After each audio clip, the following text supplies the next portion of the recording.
kiti cha enzi. Tutaimba wimbo ule mwana kondoo kwenye kiti ule mbingu, kiti cha enzi. Hakika ni furaha, Bwana Yesu atakuwa ndiye ya kuwaangaza wote walioingia kule na kupata taji zao na kuimba haleluya, utukufu na Bwana.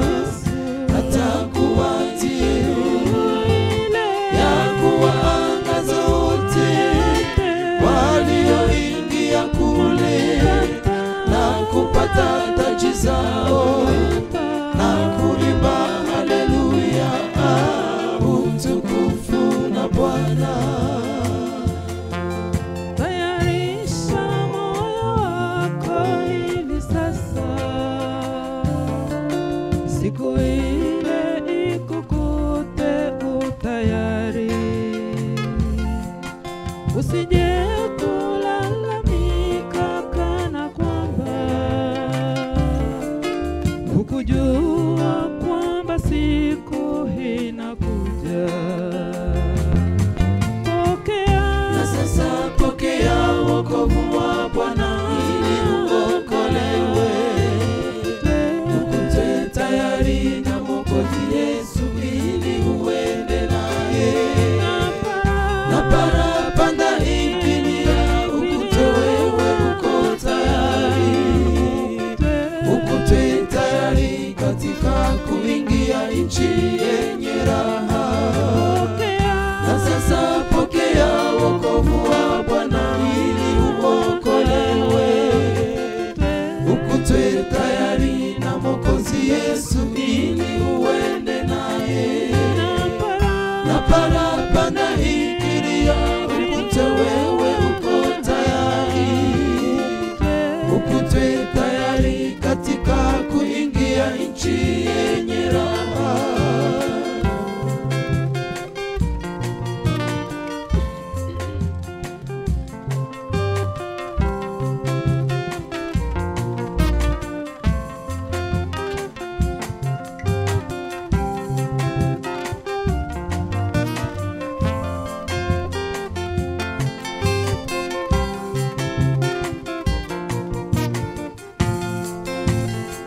Bwana Yesu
tayari katika kuingia nchi yenye raha.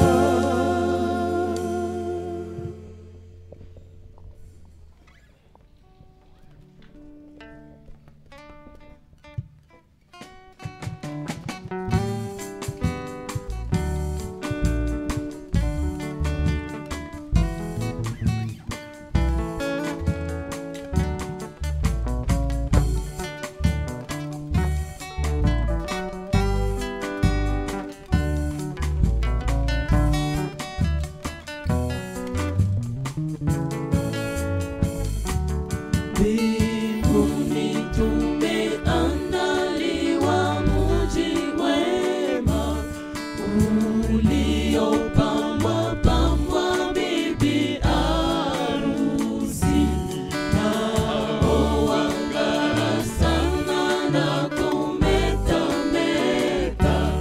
Ni mji ule mpya Yerusalemu, Sayuni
abariki taifa lake lote mjina la Bwana na Mwokozi wetu Yesu Kristo.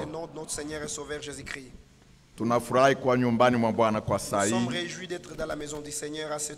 Hatuja hapa juu ya vitu vya kuharibika. Tunakuja hapa juu ya uzima wa milele. Tunakuja hapa juu ya kujiandaa. Juu ya kumulaki Bwana wetu Yesu Kristo mawinguni. Afin de rencontrer notre Seigneur Jésus-Christ dans les airs. Na hiyo muda et ce temps-là imekaribia sana. C'est beaucoup approché. Kila dada, kila ndugu, chaque frère, chaque sœur, ayuwe Bwana anatupasha kwamba iko mulangoni. Qu'il est à la porte. Tujitayarishe. Préparons-nous. Tutupilie mbali. Rejetons loin distraction yote ya dunia. Toutes les distractions du monde. Tufanye kenye mapenzi ya Mungu. Et que nous fassions ce que la volonté de Dieu est en train de nous enseigner. Na Mungu wetu abariki wandugu na wadada. Que notre Dieu bénisse les frères et sœurs ambaye wanatufuata kwa internet. Qui nous suivent par internet. Tunaanza ibada Et nous mjina commençons les cultes dans les noms de notre Seigneur Jésus-Christ. Na neno, avec la parole, tusimame. Mettons-nous debout. Jacques chapitre 1. Yakobo sura moja. À partir du verset 19. Kuanzia mstari wa 19.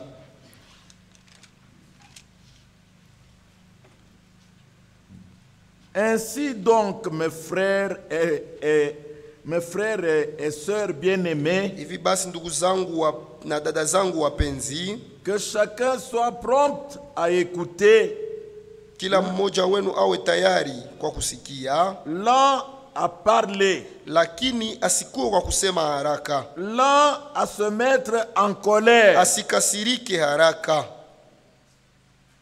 Ndio maisha yenye nastahili kwa Mkristo. C'est la vie qui mérite pour un chrétien. Car la colère de l'homme n'accomplit pas la justice de Dieu. Maana hasira ya mtu haitimize mapenzi ya Mungu. Kasirani ni pepo. La colère c'est un péché. Inafaa kuifukuza. Il faut les chasser. Mkristo anapaswa kuwa mtu mtulivu. Un chrétien doit être un homme humble. Anasema na hekima. Il doit parler avec sagesse.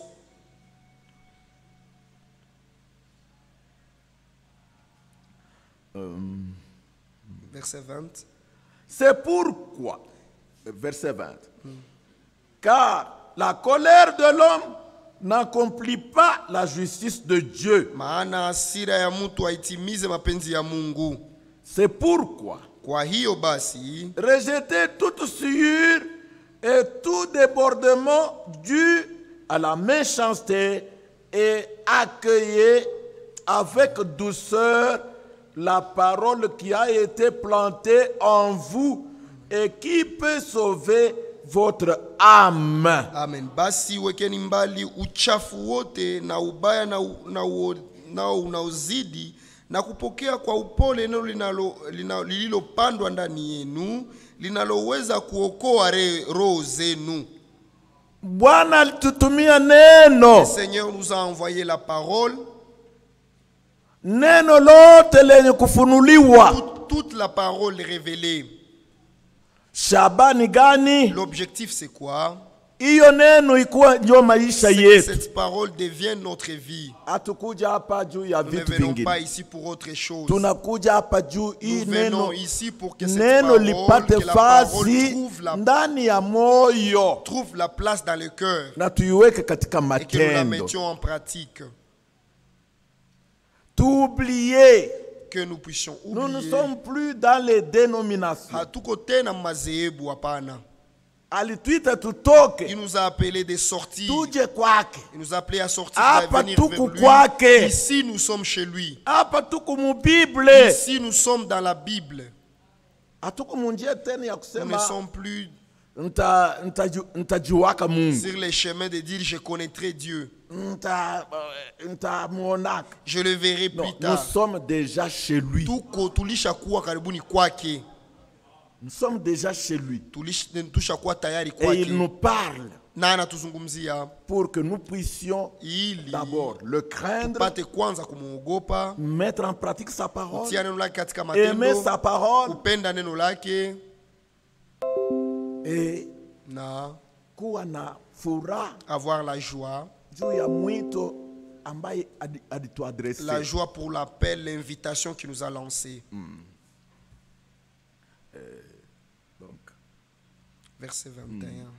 21. 22. C'est pourquoi rejeter toute souillure Hivi basi tuplieni uchafu wote mbali et tout débordement na kuvuka mipaka dû yote à la méchanceté ambayo inatokana na et ukali, accueillir avec douceur na mupokee na upole la parole wote qui a été plantée en vous. neno ambalo lilipandwa ndani yenu. Dieu l'a envoyé dans notre cœur. Mungu alilituma ndani ya mioyo yetu, C'est pour qu'elle nous change. ni ili litubadilishe, C'est pour qu'elle nous recrée. ni ili tuumbe mara ya Que pili, nous devenions de nouvelles ili créatures. tuwe viumbe vipya.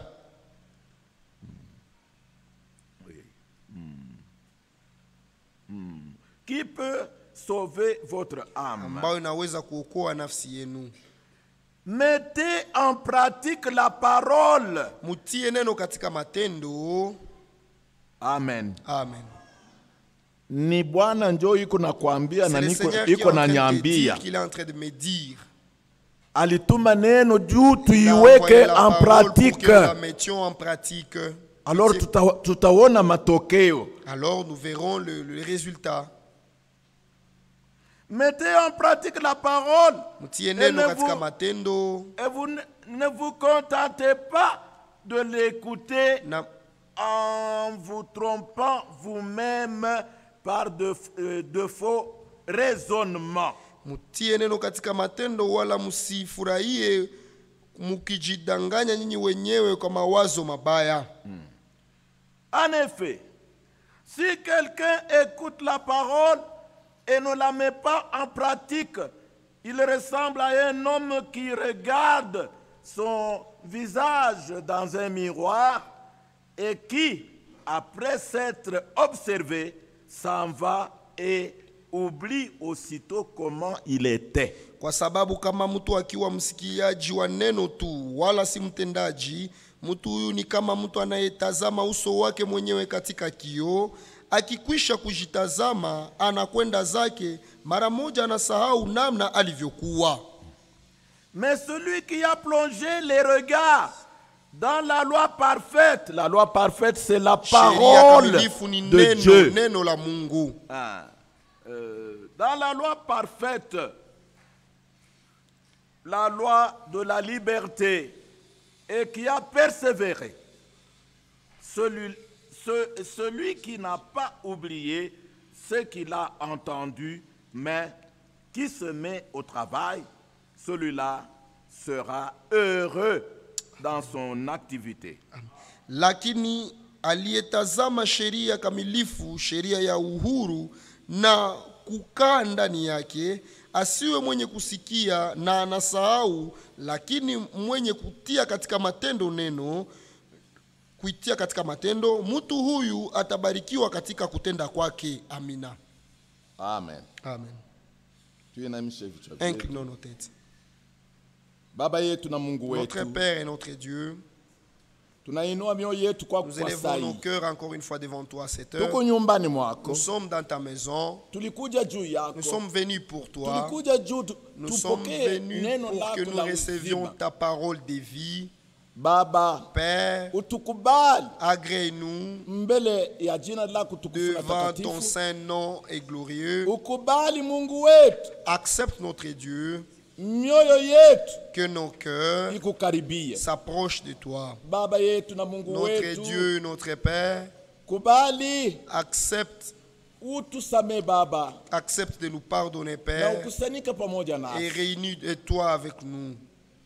Mungu wetu, Notre Dieu, unatuona, tu nous regardes, unatujua tu nous connais, hitaji ya kila mtu, les requêtes de chacun wewe de nous. unaiona. Toi, tu le vois.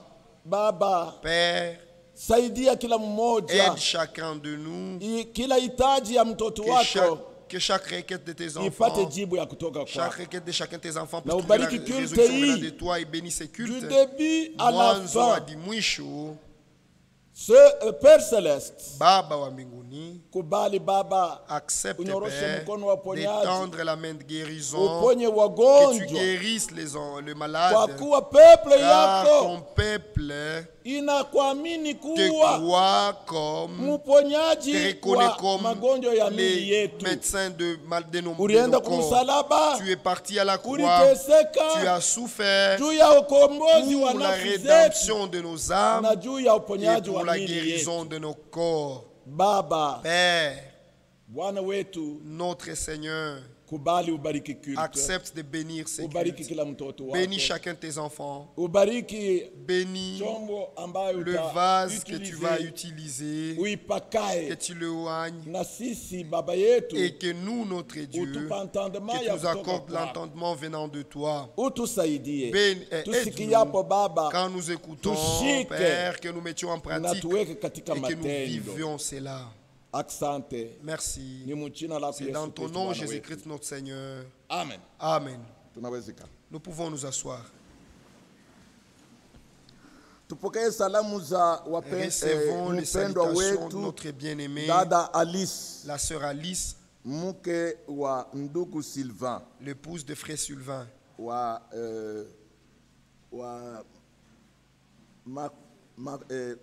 Maroko, de là à Mahoko, Rwanda. au Rwanda. Dada iko hapa, La sœur, est-ce qu'elle est ici? hawa walitutumia salamu. Ou elle nous a Salamu envoyé tu. les salutations seulement? Haiko hapa. Il n'est pas ici. Okay. Leo Aujourd'hui, maombi ya usiku la itakuwa prière de la nuit aura lieu na samedi et les samedis, kesho le demain, le 24 24, kutakuwa il harusi y aura mariage ya frère Jacques de frère Ichi Jacques Ichi na dada yetu Apolline et notre sœur Apolline Kitsa. Kitsa. Milango itafunguliwa Les portes seront ouvertes vers 12 heures. na saa sita Na midi. dimanche le 25 Et le dimanche le 25 octobre, octobre, tutakuwa na collecte nous aurons une collecte des vivres et des non-vivres ya chakula na vitu juu vingine ya wandugu na wadada pour les frères et sœurs ambao wako huku ku prison qui se trouvent là à la Munzenze. prison Munzenze. Vivre et non-vivre Chakula na vitu vingine, mavazi Juu kadhalika, ya viatu na kadhalika baprisonnier, pour le prisonnier, wandugu na wadada les frères et sœurs prisonniers prisonniers katika Munzenze. là à Munzenze. Collecte itafanyika La collecte aura mu lieu premier culte dans le premier culte na mu deuxième et culte. également dans le deuxième culte. Na Et culte ya kwanza inaanza na le premier culte commence 8h30 à 8h30 na inamalizika na 10h30. et il se termine à Culte 10h30. ya pili Le deuxième inaanza na culte 11h15 commence à 11h15 na inamalizika na 13h. et prend fin à 13h. Na mu culte ya pili Et dans le deuxième culte, tutakuwa harusi ya ndugu yetu il y Muhindo aura le mariage de notre frère Mouindo Sivihwa Sivihwa na dada yetu Kahindo Makasi. et la sœur Kaindo Makasi. Tunakaribisha ndugu wa Nous kusongoza invitons le katika frère qui va nous maabudu, conduire dans les adorations, tumwabudu Mungu que wetu. nous adorions notre Dieu. Kama kuna watu ambao wanapaswa kujisikia heureux, S'il y a des gens qui doivent se sentir heureux, ni sisi, c'est nous. ni sisi. C'est nous. Hatuseme juu ya kujifurahisha. Nous ne disons pas cela pour amuser la galerie. Non. Mungu alituchagua Dieu nous a choisis na ametutumia et nous a neno. envoyé la kweli. parole véritable. Wakati bingine bako Quand banakula les autres viozo sont en train vya de manger les teolojia, pourritures de théologie, Mungu wetu anatupa notre Dieu neno la nous kutoka donne la kukinywa parole yake. qui vient de sa bouche. Bwana Mungu Que le abariki taifa Seigneur, lake lote. Dieu bénisse tout son peuple. Ndugu aje Que le tumwabudu. frère vienne, que nous adorions Dieu.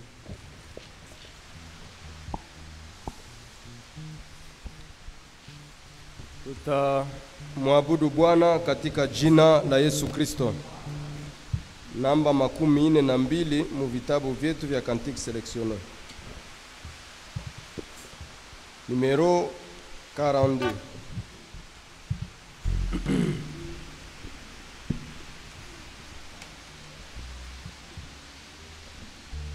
Qu'il fait beau à ton service, Jésus mon sauveur. Il est tout le sacrifice et t'offre mon cœur. Oh oui, frère Jésus, prends ma vie. Et tout à toi, et dans ta grâce infinie. Oh oui, frère Jésus, Jésus, prends ma vie.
waondoa kiu yote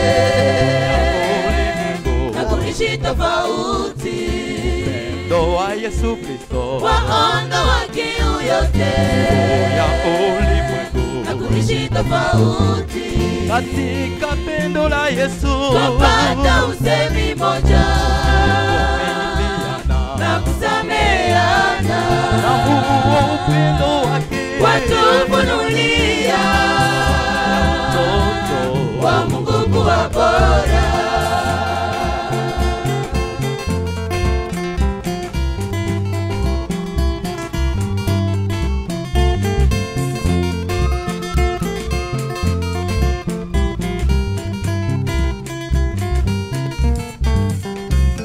Msisemane mabaya Moja kwa mwingine, katika upendo, semeni mazuri ya ndugu. msisemane mabaya Moja kwa mwingine, katika upendo, semeni mazuri ya ndugu. katika pendo la Yesu Twapata usemi moja tukivumiliana na kusameheana, na huo upendo wake watufunulia ya mtoto wa Mungu kuwa bora.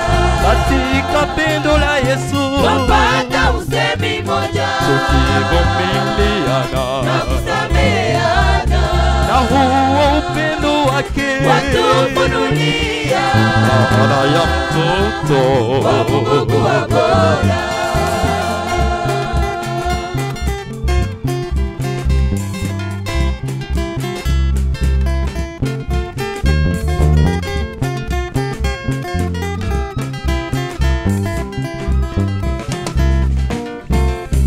tufungwe kwa kamba yake Ya upendo kusiwe cha kufichama kati yetu, tufungwe kwa kamba yake ya upendo kusiwe cha kufichama kati yetu. katika pendo la Yesu Twapata usemi moja tukivumiliana na kusameheana, na huo upendo wake watufunulia maana ya mtoto wa Mungu kuwa bora. katika pendo la Yesu Twapata usemi moja tukivumiliana na kusameheana, na huo upendo wake watufunulia maana ya mtoto wa Mungu kuwa bora.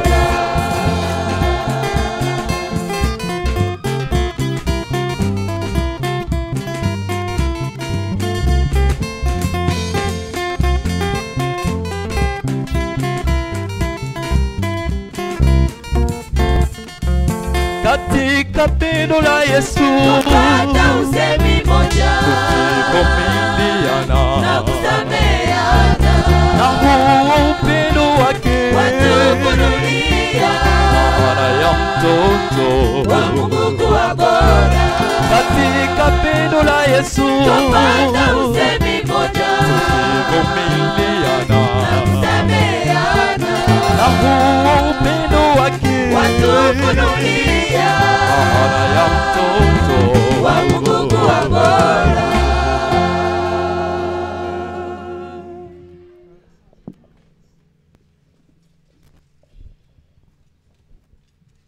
Amen.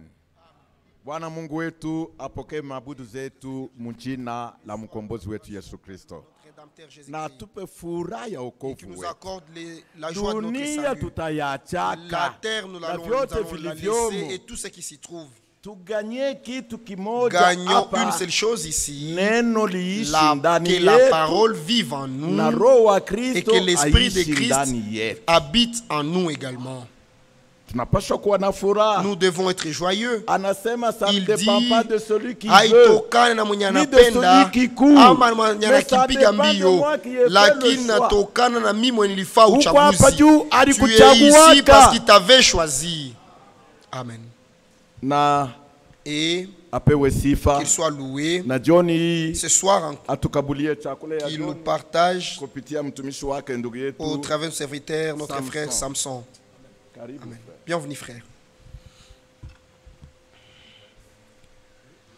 Tusimame tusome neno la Mettons-nous Mungu. debout pour que nous puissions lire la parole de Dieu. Kitabu cha Waroma Le livre des Romains, sura yake ya 5 na mstari wa chapitre 12. 5, verset 12. Waroma sura yake ya 5 na mstari wa 12. Romains chapitre 5, verset 12. Hivi kama kwa mtu mmoja zambi iliingia ulimwenguni na kufa kwa njia ya zambi, na hivi kufa ilikuja juu ya watu wote kwa sababu watu wote wamefanya zambi. Amen. Amen. Maneno haya Baba tumeweza Ces kuyasoma. paroles, Seigneur, nous pouvons les lire. Tunataka ukuwe mtafsiri katika Nous yetu. voulons que tu sois l'interprète parmi nous. Mjina la Yesu Kristo Bwana Au nom de wetu. Jésus-Christ notre Seigneur. Amen. Amen. Tungali ku wale watoto wawili. Nous sommes encore auprès de ces enfants-là. Tungali ku wale watoto wawili wa Mungu. Nous sommes encore en train de parler de ces deux enfants de Dieu. Adamu ni mwana wa Mungu aliyeumbwa. Adam, c'est l'enfant de Dieu, c'est le fils de Dieu qui a Na été créé. Yesu ni mwana wa Mungu aliyezaliwa. Et Jésus-Christ, c'est le fils de Dieu qui est Kupitia né. Adamu, Au travers d'Adam, tuko viumbe vya Mungu. nous sommes des créatures de Dieu. Watu wanasemaka Les gens disent, eti Mungu alikuwa baba disant que Dieu était père wakati aliumba. quand il a créé. Hapana. Non, Mungu haiko baba sababu Dieu aliumba. n'est pas père parce qu'il a Mungu créé. ni muumbaji Dieu sababu est aliumba. créateur parce qu'il a créé. Akikuwa baba sababu aliumba. S'il devient père parce qu'il a créé, Atakuwa babake na mbuzi. il sera le père de la Atakuwa chèvre, babake na il nguruwe. sera le père du cochon, Atakuwa babake na il kima. sera le père des Lakini singes. Mungu ni muumbaji Mais wa Dieu kima. est créateur du Mungu ni singe, muumbaji wa Dieu est nguruwe. créateur du cochon, Mungu ni muumbaji wa mtu. Dieu est créateur de l'homme. Amena. Amen. Lakini Mungu ni baba yake na Mais Yesu. Dieu est le père de Jésus. Mungu ni baba. Dieu est père, Mungu ni baba Dieu est père sababu alizala Yesu. car il a engendré Jésus-Christ. Amen. Amen. Naparudia tena. Je reviens sur ça. Mungu ni baba Dieu est père sababu alizala Yesu. parce qu'il a engendré Jésus. Sasa na sie tuko wana wa Et nous, Mungu nous sommes enfants de ni Dieu. kwa imani C'est par la foi ndani ya Yesu. en Jésus-Christ. Mimi naparudia Je tena. reviens encore une fois sur ça. Mungu ni muumbaji Dieu est créateur sababu aliumba. parce qu'il a créé. Mungu ni baba Dieu est père sababu alizala parce Yesu. qu'il a engendré Na Jésus. sie ndani ya Et nous, en Yesu Jésus-Christ, tunakuwa wana wa nous Mungu. sommes des enfants de Maana Dieu. ninyi nyote Cela veut dire parce que ni vous tous, wana wa vous Mungu êtes enfants de kwa Dieu imani par la foi ndani ya en Yesu. Jésus. Nje ya Yesu En dehors de hakuna Jésus, batoto ba il n'y Mungu. a pas d'enfants de Dieu. Bwana Que le barikiwe. Seigneur soit béni. Sasa huyu Adam Alors cet Mungu Adam akamuumba ni ici, Adam Dieu le roho. créa Adam esprit. Wakati alimuumba Quand Adam il roho créa Adam esprit, wa kumfanana c'est lui qui wa est devenu sura semblable, yake, celui qui avait son image. Mungu ndani Dieu yake en lui, akiwa mponyaji étant guérisseur, hangeponya mwenye hata il ne gonjwa. pouvait pas guérir quelqu'un qui n'est Mungu pas tombé ndani malade. yake Dieu en lui, akiwa yeye ndio étant ufufuko lui la hangefufua résurrection, mwenye il ne hata peut pas kufa. ressusciter quelqu'un qui n'est pas mort. Ndani ya Mungu En Dieu, akiwa mfarishi étant consolateur, hangefarishi il ne pouvait pas mwenye hata consoler teseka, quelqu'un qui ne va pas souffrir. na roho Et haiwezi l'esprit teseka, ne peut pas souffrir. roho haiwezi L'esprit ne gonjwa. peut pas tomber malade. Pale kusura yake ya pili Là, son deuxième verset, mstari wake wa 5 kitabu cha chapitre Mwanzo, 5 de Genèse, Mungu akafanya wakati Mungu aliumba, quand Dieu a créé, Biblia inatuambia la sema Bible nous dit, wala mtu wa kulima il a créé l'homme. alikuwa haiko. La personne pour Kumustari cultiver wa n'était pas là. saba, Au verset 7, Bwana Mungu le Seigneur Dieu akafanya mtu wa mavumbi, créa l'homme de la poussière. akafanya mtu Il wa créa mavumbi, l'homme de la poussière akakamata ule mtu et roho prit l'homme là esprit. akamweka Il mwile l'introduit mavumbi. dans cette poussière-là. Hii mavumbi Que cette ile poussière-là, mulongo cette njo inaitwa boue-là, Adamu. c'est qu'on appelle Adam. Adamu maana yake Adam veut dire terre rouge, budongo ya nyekundu. njo Adamu. C'est ça Adam. Est-ce que mnanisikia? Est-ce que vous me comprenez? Hivi uko mwanadamu, Comme tu es humain, uko budongo. tu es une terre rouge. Tunaitika amen. Est-ce que nous disons amen? Bakakamata ule wa roho On prie alors wakamweka l'esprit, mwile on budongo. l'introduit dans cette moto. Mungu akapuliza pumzi Dieu ya uhai, soufflant la souffle mtu de vie, akaanza ruka, l'homme commence à sauter, mtu akaanza l'homme tembea, commence à marcher. jo mtu akaitwa Et nafsi c'est hai. là qu'on parle de l'âme vivante. Nilisema hivi, J'ai dit ceci, mwii mwili dans ces corps ici, Mungu akaweka vitu Dieu 16: a placé 16 éléments. maji, L'eau, chumvi, les soufres, sukari les sucres, na kuendelea. et etc. Ukuwe Mkristo, Que tu sois chrétien, ukuwe mpagani, que tu sois païen, ukuwe que msomi, tu sois ukuwe lettré, hausome, que tu sois illettré, ukuwe que pumbafu, tu sois insensé, ukuwe que tu maskini, sois pauvre. biko ndani. Ces 16 éléments se Na trouvent en ukakosa toi. kimoya, Et si tu manques un de ces éléments-là, unagonjwa. tu tombes malade.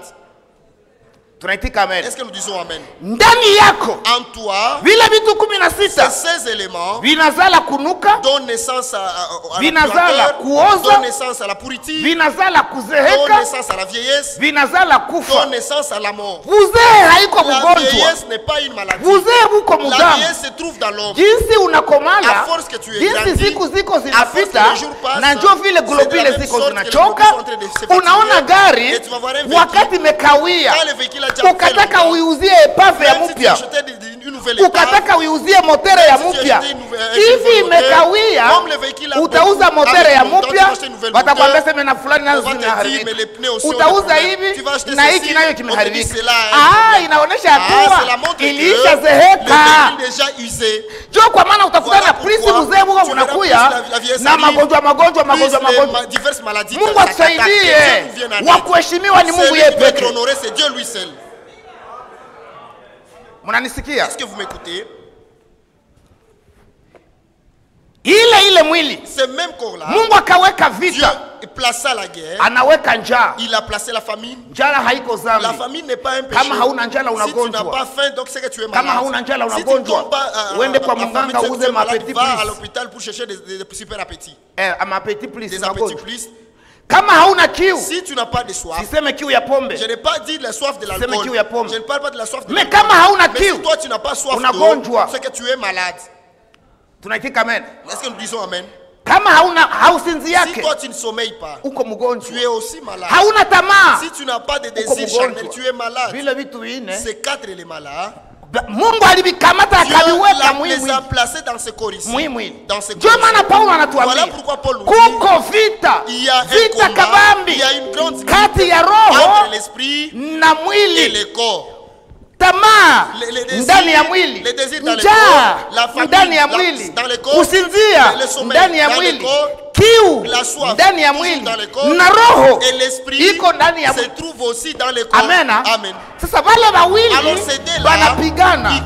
ils Roho anasema L'esprit dit, leo ndaenda omba. aujourd'hui j'irai prier. Mwili Le nasema corps dit, utasikia tu njala. auras faim. Roho anasema L'esprit dit, ndaenda lala je vais mkanisa. aller passer la nuit à Mwili l'église. nasema Le corps dit, utasinzia. tu vas dormir. C'est ça le combat. Niendelee. Est-ce que je peux continuer? Wale wawili C'est wanapigana. de la lutte. Ile ndio mwili. C'est ça le corps. Na Mungu Et Dieu akaweka ndani ya mwili plaça dans le corps kitu kingine. une autre chose Kitabu cha dans le livre Job. de Job. Yobu sura yake ya 4. Job chapitre 4. Tuone kama ni pale. Kamata Voyons kwanza cela. Job 25 verset 4. Job 25 mstari wa 4. Soma mbio ndugu. Inasema hivi. Unionyeshe njia zako e Bwana. Ni Job 25 verset 4. Oui. Yobu 25 mstari wa 4. Unionyeshe njia zako e Bwana, unifundishe mapito yako. Ndiyo. Mstari wa 5. Uniongoze katika kweli yako. Pale njoko. C'est là où je suis. Je ne suis pas 25 verset 4. Oui, Job 25 verset 4. Job 25 verset 4. Mbio ndugu. Ça dit ceci. Basi namna gani mtu anayeweza kuwa na haki mbele ya Mungu? Mtu huyu anaweza kuwa na haki mbele ya Mungu namna gani? Endelea. Basi namna gani mtu anaweza kuwa na haki mbele ya Mungu? Ndio. Au namna gani yeye aliyezaliwa na mwanamke anaweza kuwa safi? Ndio. Tazama, hata mwezi haungai wala nyota si safi machoni mwake. Ndio. Kuzidi gani mtu aliye mdudu? Ndio. Na mwana wa watu aliye mdudu? Kuzidi gani? A plus forte raison. Mtu ambaye yeye ni mdudu. Qui est une ver de terre. Na mwanadamu. Et l'homme. Sasa hapa ku Job. Ici dans Job. 7 verset 5. Mstari wa 7 mstari wa 5. C'est là où c'est que je cherchais. Kamata Job. Yobu sura 7 mstari wa 5. Oui, Job 7 verset 5. Kingine mwili wangu umevikwa mabuu na madoa ya udongo. Parudie tena. mwili wangu umevikwa mabuu na madoa ya udongo. Mwili yangu yako ya kila mtu de chacun inafunikwa est couvert. ni mabuu Ce mtupu, sont seulement des ni souffrances. mabuu Des mtupu, souffrances seulement. ni maimbesile Ce sont des mtupu. imbéciles seulement. Tunaitika amen. Est-ce que nous disons amen? Jo vile Mungu akaumba C'est mwanadamu. comme cela que Dieu a créé l'homme.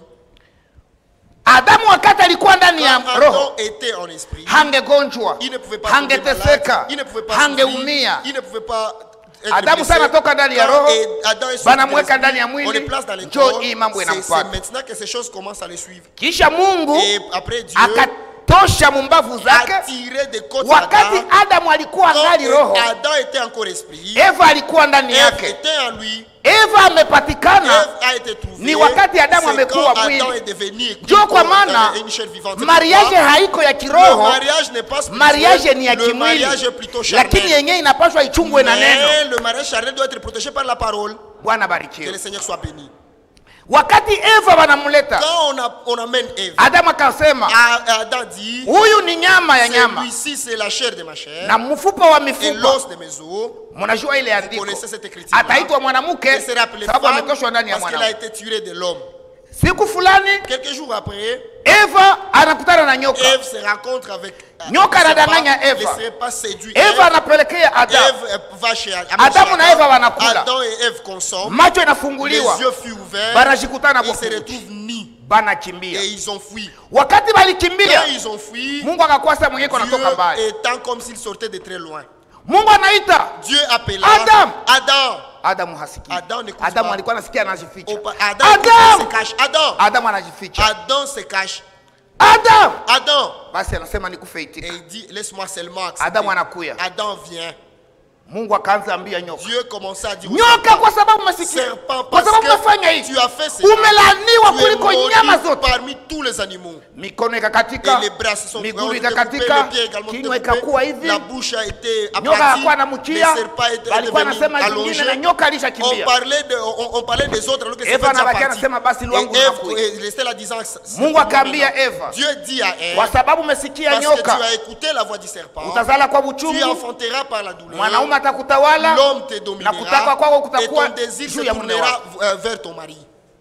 Basi Eva anakutana na yeye, miguu Ève haikatika. a trouvé un homme, les pieds Mungu sont pas anaambia coupés. Adamu, Dieu dit à Adam, wakati anaambia quand Adamu, il parle à Adam, Adam, kwa sababu umesikiliza sauti tu as ya bibi écouté la yako voix de ta na femme umekula et muti, tu as mangé de l'arbre, Mungu akaona le fruit de l'arbre. Dieu nisiite vit. Adamu imbwa, Ça, je nisimwite ne puisse pas haramu, appeler Adam les serpents, non, les chiens ou bâtards, nisimwite que maibobo, je ne puisse pas l'appeler enfant de rire, nisimwite kitu que je fulani. ne puisse pas les nommer. Mungu d'une autre akalaani façon. bulongo. Dieu maudit les Wakati sols. Mungu amelaani Quand Dieu budongo, maudit la terre, Mungu akaanza ambia Dieu Adamu, commença à dire à utakula Adam, kwa jasho, tu mangeras par ta sueur. utakula kwa Tu uchungu, mangeras utakula kwa jasho, par la na sueur. bulongo itakujazalia Et mlima. la tête produira des Na épines. kisha Mungu Et akamwambia Dieu lui dit, Adamu, Adam, ulitoka mu tu es budongo, sorti de la terre. kwenu ni mu Chez vous, budongo, c'est dans la poussière. baba yako ni Ton père, budongo, c'est la poussière. na utarudiaka Et mu tu budongo. reviendras dans la Jo poussière. Adamu akasema, C'est ce moment qu'Adam a dit, kumbe papa c'est que mon père, ni budongo. c'est la terre.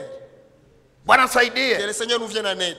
Kitabu cha Les livres de Job Yobu 17 verset 13. Yobu 17 mstari wa 13.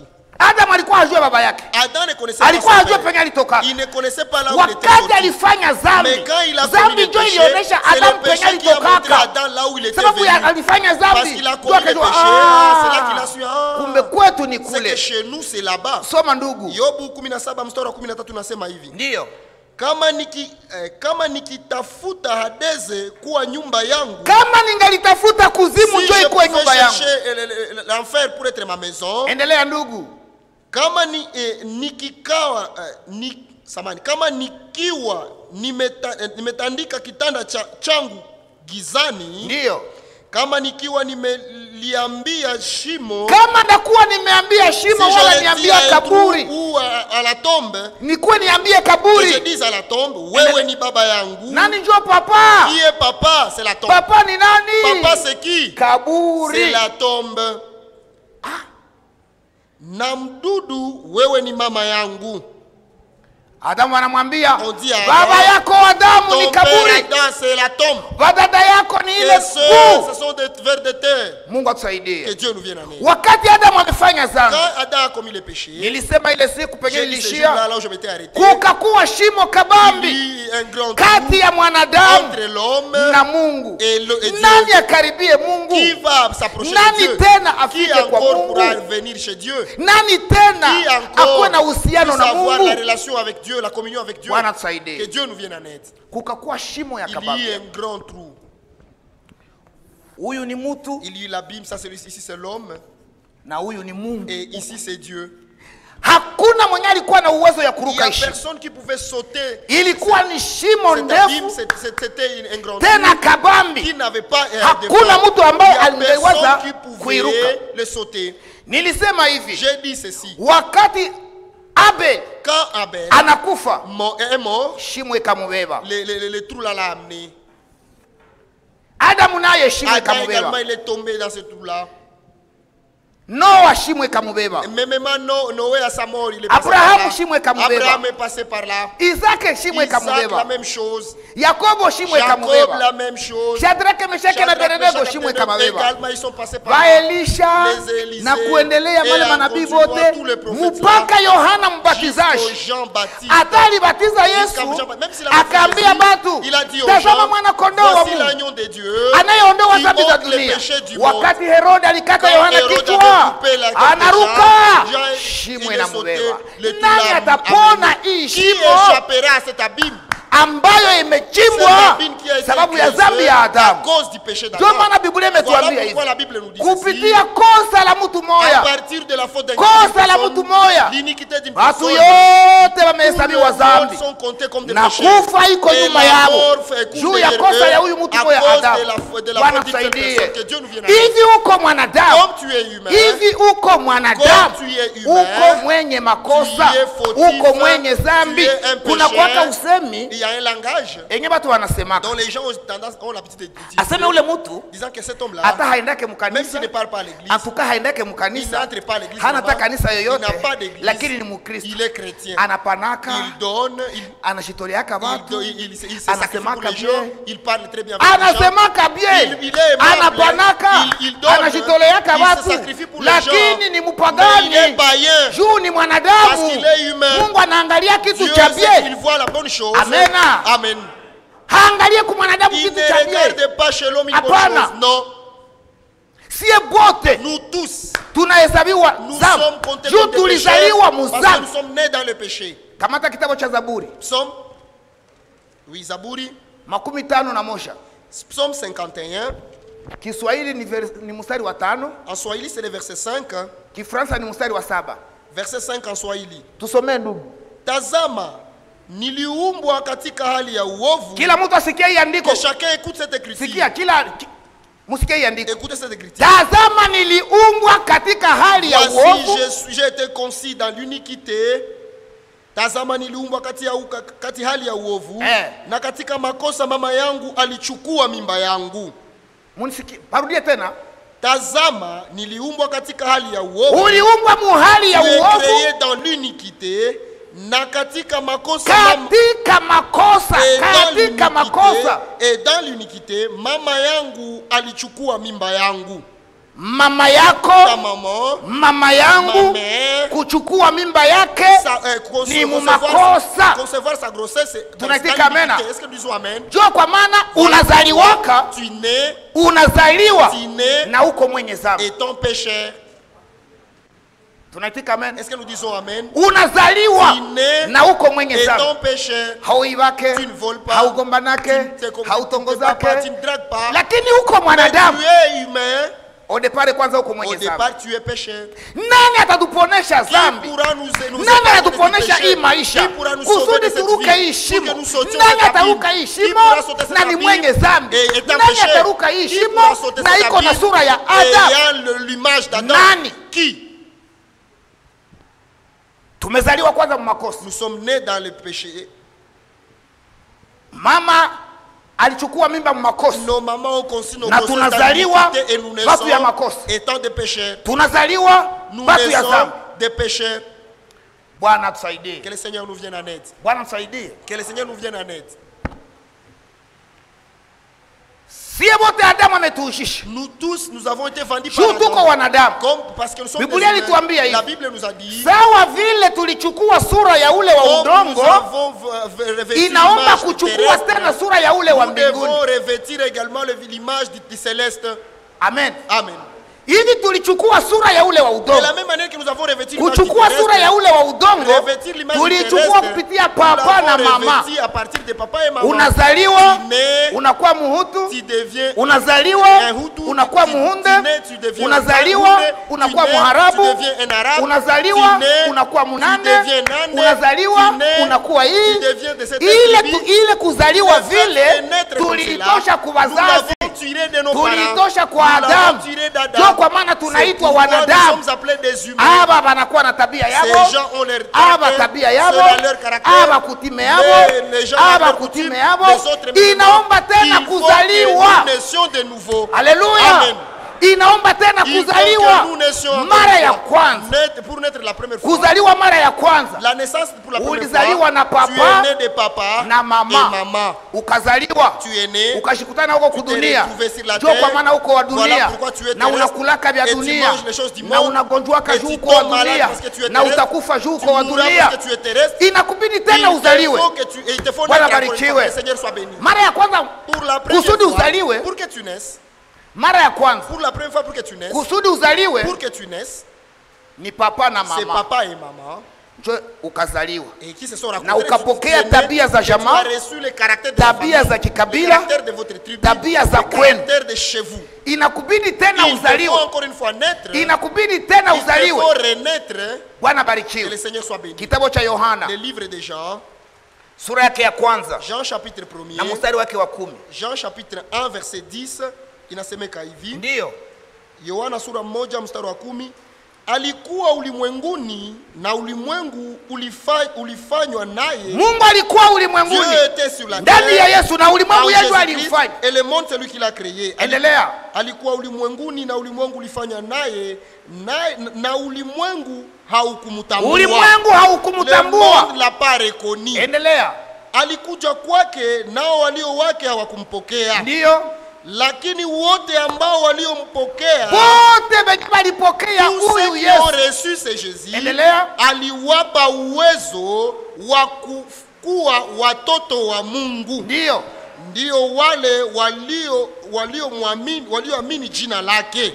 Wote wenye walipokea huyu Tous Yesu. ceux qui ont reçu ce Wote Jésus-là, wenye walipokea tous huyu ceux qui ont Yesu. reçu ce Jésus-là, Akawapa il leur a uwezo, donné le pouvoir, akawapa il leur a uwezo donné le wa pouvoir kufanyika de devenir watoto wa Mungu. enfants de Dieu. Ni pote C'est tout cela walioamini jina qui ont lake. cru en son nom. Uliamini jina la Est-ce Yesu que tu as Kristo? cru au nom de Jésus-Christ? Uko mtoto wa Tu es Mungu. fils de Dieu. Uliamini ule Est-ce que tu as Yesu? accepté ce Jésus-là? Uko mtoto wa Tu es Mungu. fils de Dieu. Bwana Que le barikiwe. Seigneur soit béni. Me condition Mais joyi. la condition Endelea. voici. Kuko kwa condition.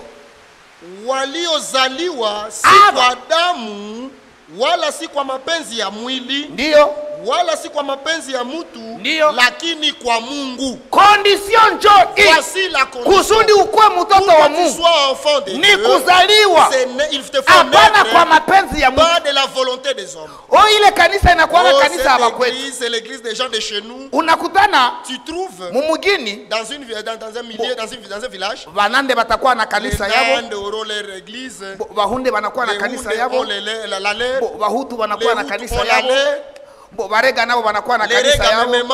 Ile kanisa haiko ya Cette Yesu Kristo. église-là n'est pas à Jésus-Christ. Ile kanisa haiko Cette ya Yesu église Kristo. n'appartient pas à Jésus. Waliozaliwa, Ceux qui sont nés, ceux qui waliozaliwa ont été nés, si kwa mapenzi ya pas de la mwili, volonté de si la kwa chair, mapenzi ya mutu, pas de la volonté ni de l'homme, Mungu yeye mais peke c'est Dieu alibazala. Bwana lui-même qui les barikiwe. a engendrés, que Mungu yeye peke alibazala. c'est Dieu lui Oh, qui les a mimi engendrés. naendaka mwile Oh, moi, je kanisa. pars dans cette église-là. Bo, unajua papa anakuwaka mwile Vous savez, kanisa mon père est dans cette na église-là. mama anakuwaka mwile Ma maman kanisa. également se trouve dans cette Jo kwa église-là. maana mimi naendaka Voilà ndani. pourquoi moi aussi j'y vais. Hauyazaliwa na Tu Mungu. n'es pas encore né de Dieu. Hii shimo itakubebaka. Cet abîme ici va t'emporter.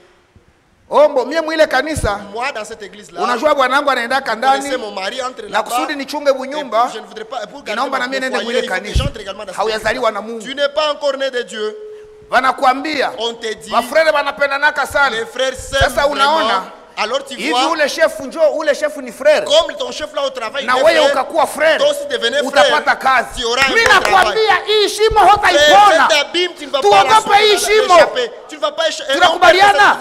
Tuogope hii shimo, hautaipona. Wote wenye watapona hii shimo ni wenye waliamini shina, waliamini shina, lakini condition waliozaliwa si kwa mapenzi ya mwili, si kwa mapenzi ya mtu. Hautaenda mkanisa ya bakweli, hautaenda mkanisa ya jamaa, lakini ni Mungu. Utakutana na mtu, Mais tu vas trouver quelqu'un, frère amekukwaza, frère t'a vexé, na sitaendaka mwile et je eglise. n'entrerai plus jamais dans cette Kama église. frère iko mwile eglise, Telle est mie cette église-là, moi sitaendaka je ndani. n'entrerai pas là-bas. Wabatu Le frère haujue en wenye question, ukwamo, tu ne sais pas dans quoi tu es. haujue wenye ukwamo. Tu ne connais pas dans quoi tu es, mon ami. Bwana abarikiwe Que le sana. Seigneur soit richement béni. Shimo kabisa iko pale. Cet abîme est là. Ba Abrahamu, ba Isaka, ba Yakobo, ba nani, bote wako kule. Nani atabatosha? Nani atabatosha kule? Nani atakuwa wakomboa kule? Nani atabasaidia? Mbona hii shimo imebeba hapa takatifu yote? Tutaipona namna gani? Tutapona hii shimo namna gani? Yenye ilibeba baba Abrahamu, ikabeba Yohana Mbatizaji, ikabeba Shadraka, Meshaki na Abednego. Wewe utairuka namna gani? Wewe ndio mtakatifu kushinda Abrahamu. Wewe ndio mtakatifu kushinda Isaka. Bwana tusaidie. Ama pourquoi walienda huko? Pourquoi ces gens sont passés? Abrahamu alienda kwa mjuu ya nini? Abraham est passé. Isaka alienda kwa mjuu ya nini? Isaac, Ni sababu hawakukuwaka Bakristo. parce qu'ils n'étaient pas des chrétiens. Abrahamu hakukuwa Abraham Mkristo. n'était pas chrétien. Amen. Isaya hakukuwa Mkristo. Esaïe même n'était pas Shadraka, chrétien. Meshaki na Abednego Shadraka, hawakukuwa Meshaki na Abednego Bakristo. n'étaient pas des chrétiens. Lakini si leo Mais sio nous, nous Bakristo sommes Bwana aujourd'hui des barikiwe. chrétiens. Que le Seigneur soit béni. Est-ce que mnafurahia ile neno? Est-ce que vous recevez de cette Mimi parole-là? naparudia hivi. Je reviens sur cela. Abrahamu alienda kama ile shimo. Abraham est Hakukuwa emporté Mkristo. par cet abîme parce qu'il n'était pas chrétien. Non, non. Isaac Isaac hakukuwa Mkristo. n'était pas chrétien. Yakobo Jacob hakukuwa Mkristo. n'était pas chrétien. Ba Musa banani Les hawakukuwa Moïse et les Bakristo. autres n'étaient pas des chrétiens. Na Noa hakukuwa Même Noé Mkristo. n'était pas chrétien. Shadraka, Meshaki na Abednego Shadraka, hawakukuwa Meshaki, Bakristo. Abednego, même Lakini n'était siye leo, Mais nous siye aujourd'hui, leo. nous aujourd'hui, Haleluya. haleluya, amen. Kama kuko bakuruka, S'il y a des gens qui peuvent kwenda na sauter, wako wanajitapa, en se kwenda na vantant, mafiere. en se Ni glorifiant, siye, en se sababu vantant, siye ndio c'est nous, parce que Bakristo. nous sommes des chrétiens. Hamfurahia ile Est-ce neno. que vous ne réjouissez pas de cette parole-là? Abrahamu alienda kwa hakukuwa Mkristo. Abraham a été emporté dans cette Walikuwaka abîme, ils étaient pas waamini. chrétiens. Ils étaient des Mais croyants. Kristo bado alikuwa Mais hayakufa. Christ n'était pas encore Ndio mort. kwa maana waliendaka huko. Voilà, pourquoi Ukristo ils ont été emportés. La unaanzwa na Yesu chrétienté Kristo. commence avec Jésus-Christ. Est-ce que toi moya? Est-ce que nous sommes Mimi ensemble? narudia hapa Je tena. reviens sur la chose. Adamu hakukuwa Mkristo. Adam n'était pas chrétien. Abeli hakukuwa Abel Mkristo. n'était pas chrétien. Noa hakukuwa Mkristo. Noé non plus. Mpaka Yohana Mbatizaji Jusqu'à Jean hakukuwa Baptiste. Mkristo. Tous n'étaient pas des Lakini chrétiens. weye Mais toi na mie et moi, leo siye ndio aujourd'hui, Bakristo. c'est nous qui sommes des chrétiens. Banduku. Frère. Hii neno hamuifurahie. Est-ce que vous ne réjouissez pas de cette parole? Ndio maana baliendaka mwisho. Voilà pourquoi ils ont été emportés par cet abîme. Nani atabatosha? Qui pourra les faire sortir de là? Yohana, Ufunuo Yohana Révélation de Jean, sura yake ya 5. Jean chapitre 5. Yohana Jean- anaona scene, Jean voit la scène, akaona kitabu il voit un livre. wakati yenye Mungu Quand Dieu alikuwa ameumba Adamu, avait déjà créé Adam, akampatia kitabu cha ukombozi il a Adamu donné le kamata. livre de la rédemption, il a dit Adam prenez. Adamu alikuwa na mamlaka yote. Adamu alikuwa na nguvu zote. Adam avait toute la Adamu puissance. alikuwa na heshima zote. Adam avait tout l'honneur. Angesema Nyiragongo toka Il pouvait pale, dire Nyiragongo sortez de là, nikukutane umeisha que kuwa je te kule retrouve Nyamta. là. Je te trouve là très loin, Nyiragongo anasimama Nyiragongo pouvait se lever mpaka Nyamitaba. jusqu'à Nyamitaba. Di lake sitaki Dis nikone là que je pale. ne veux plus te voir ici. Wende Avance. kule Nyangezi, wende Là wende. jusqu'à Nyangezi. Lake anatii. Là pouvait obéir. Adamu alikuwa na mamlaka yote. Adam avait tout le pouvoir. Alikuwa na nguvu Il zote. avait toute la puissance. Bwana Que barikiwe. le Seigneur soit béni. Saa zambi Quand imeingia. le péché est entré, Adamu anakuwa mtu wa ovyo. Adam est devenu Na imbu inaanza pita, Adamu Même la anakimbia. moustiquaire commence à Ndio passer kwa à maana ta tunaendaka tunajifunika, Voilà pourquoi tunajiviringisha mustikeni. nous- Ni sababu ya nini? Ni sababu ya dhambi ya Pourquoi? Adamu. C'est parce que c'est à cause du péché d'Adam. Ni sababu ya dhambi ya C'est à Adamu. cause du péché d'Adam. Bwana Que saidie. le Seigneur nous vienne en aide. Kitabu Ufunuo, Apocalypse, banakipatia Adamu. on donne à Adam le livre. Saa Adamu anafanya Quand dhambi, Adam commet les péchés, Mungu mwenye nacho Dieu, le propriétaire du livre, anarudiana nacho. récupère son livre. Est-ce que mwana nisikia? Est-ce que vous m'écoutez? Kitabu kinarudiana kwa mwenye. Le livre revient au propriétaire. Sa vile Branham anasema, comme Branham le dit, majina yote tous les noms ya batakatifu des saints, ya batakatifu des saints ilikuwa mule, étaient inscrits là-bas. inarudia kwa mwenye nayo Mungu. Ça revient au propriétaire Dieu. Proclamation inasemeka hivi. La proclamation se dit c'est comme ceci aussi. Ufunuo sura yake ya 5 frère. Apocalypse chapitre 5 mstari wa kwanza. verset 1. Ufunuo sura 5 mstari wa kwanza nasema hivi. Ndio. Nikaona katika mkono wa kuume wake aliyekaa juu ya kiti cha ufalme. Mkono wa kuume mwenye alikuwa anaikaza kwa ile kiti cha ufalme. Droite de celui qui était assis sur le trône. Endelea. Kitabu kilichoandikwa ndani na nyuma. Kile kitabu kilikuwa kinaandikwa ndani na nyuma. Inscrit au dedans et à l'extérieur, au dehors. Kilichoandikwa ndani na nyuma. Kimetiwa mihuri 7. Endelea ndugu. Nikaona malaika mwenye nguvu akihubiri kwa sauti kubwa. Ndio. Nani anayestahili kufungua kitabu na kuvunja mihuri yake? Yohana akasikia malaika mkubwa. Un grand ange. Kama alikuwa na mikrofoni, kama alikuwa na bafle. Ile ni usemi yangu. Tangaza anasema hivi. Il disait nani? Nani? Mwenye iko na uwezo. Qui a la puissance ya kufungua, ya kukamata hiki kitabu. De prendre ce livre. Na kufungula mihuri yake. D'en rompre les sceaux. Nani? Qui? Endelea ndugu. Mstari wa 3, wala hakuwa mtu mmoja mbinguni wala juu ya dunia. Ndio. Wala chini ya dunia aliyeweza kufungua kitabu wala kukitazama. Munisikie pa. Écoutez-moi ici. Proclamation, nani mwenye iko na uwezo ya kufungula kukamata hii kitabu kusudi uzao ya Adamu pour que la postérité d'Abraham soit rachetée de cet abîme, kusudi pour que batu les gens wasingie tena mwishimu, kusudi ukombozi ipatikane. Nani mwenye ataweza rekipere tena kile kitabu? Bwana tusaidie. Seigneur nous vienne en aide. Nipane mfano. Laisse-moi donner un exemple. Par exemple, bon, niseme hivi. Laisse-moi dire. Jamaa yako banaandika liste. Dans ta famille on écrit une liste. Banatosha condamnation, hapana convocation, condamnation. On fait sortir une condamnation. Pour de cassation inatosha condamnation. Pour de cassation fait sortir une condamnation. Fulani iko condamné. Condamné. Fulani iko condamné, fulani iko condamné, fulani iko condamné, fulani iko condamné. Jamaa yako yote, toute ta famille. Kisha banaweka ile karatasi pale. Puis on place ces papiers là-bas. Là-haut. Banasema. On dit. Kama hakupatikane mtu. On dit si on ne trouve pas une personne. Qui pourra faire sortir ces papiers de là. Tous les gens qui sont écrits dans ces papiers. Ils montent dans la prison Mankala et ils vont mourir là-bas. Tous pourront mourir étant à Makala. Alors, je vais chercher quelqu'un, je vais allouer quelqu'un. Les gens qui savent sauter, les acrobates qui savent sauter. Tu alloues des gens, tu cherches des gens. Ils essaient de sauter. Ils essaient de sauter, ils n'arrivent pas. La dernière personne sur qui a échoué. L'avion est déjà là. On a déjà allumé le moteur. On manque une personne pour faire sortir les papiers de là. On amène vos frères à Makala. C'est celle-là que Jean voyait. L'abîme est là. Kitabu cha ukombozi kiko pale. Le livre de la rédemption est là. Est-ce qu'ils sont ensemble? Kitabu chiko pale. Le livre de la rédemption. Bana proclame. On proclame. Kama hakutapatikana mtu. Si on ne va pas trouver une personne. Kama hakutapatikana mtu. Trouver une personne. Mwataweza kamata kitabu na kuvunja mihuri yake. Oh la la, basera bafura bakoma nabo muishimo. Et aussi dans cet abîme. Amerika nabo muishimo. De l'Amérique vont tomber dans cet abîme. Kinshasa nabo muishimo. Vont tomber dans cet abîme. Yohana endelea ndugu. Mstari wa 4 nasema hivi. Nami nikalia sana kwa sababu hakuonekana hata mtu mmoja aliyestahili kufungua kitabu wala Yohana wakati aliona proclamation wameiproklame mbinguni akasema mbona basi kwanza nipime wote. Akaona wamalaika yote banapita na kupima ona kile kitabu. Même jeter un coup d'œil sur kupima ona kile kitabu. Jeter un coup d'œil sur bakapita na wanafunga macho. Passer là-bas cachant les yeux. Wanafunga macho. Passer là-bas cachant les yeux. Yohana anasema Jean dit wamalaika les anges wameshindwa, ils ont échoué.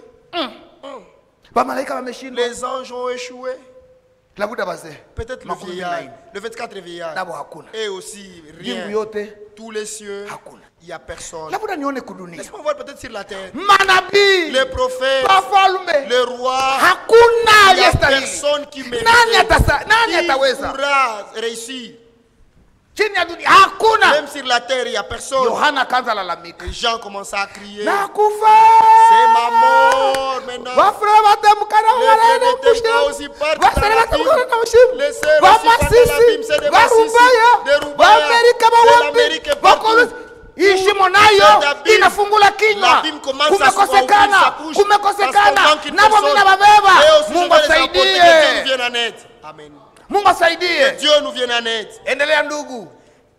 Mstari wa 5, na mmoja wa wale wazee akaniambia, mmoja hasa wale wazee wakaambia Yohana hivi, dit à Jean, usilie Yohana, tazama simba aliye wa kabila ya Yuda, shina la Daudi, yeye ameshinda ameshinda apate kufungua kitabu na kuvunja mihuri yake 7. Wanaambia Yohana, on dit à Jean, est-ce que toi moya? Est-ce que nous sommes ensemble? Bandugu tuko pamoja? Frère, est-ce que nous sommes ensemble? Ça Yohana alivérifié. Quand Jean a vérifié, mbinguni wameshindwa, au ciel on a échoué, kudunia wameshindwa, sur la terre on a échoué, kuzimu hakuna, en enfer n'en parlons shimo pas. inafungula kinywa, La Bible ouvrait encore sa bouche, la Bible Yohana naona Jean voyait jinsi temka banenda comment tout temka entre là-bas dans la Bible, Massissi, Rubaya, jinsi wapi partout. Il a crié, il a pleuré. Yohana, tosha machozi. Ne pleure plus. Usilie. Ne pleure plus. Simba wa kabila la Yuda.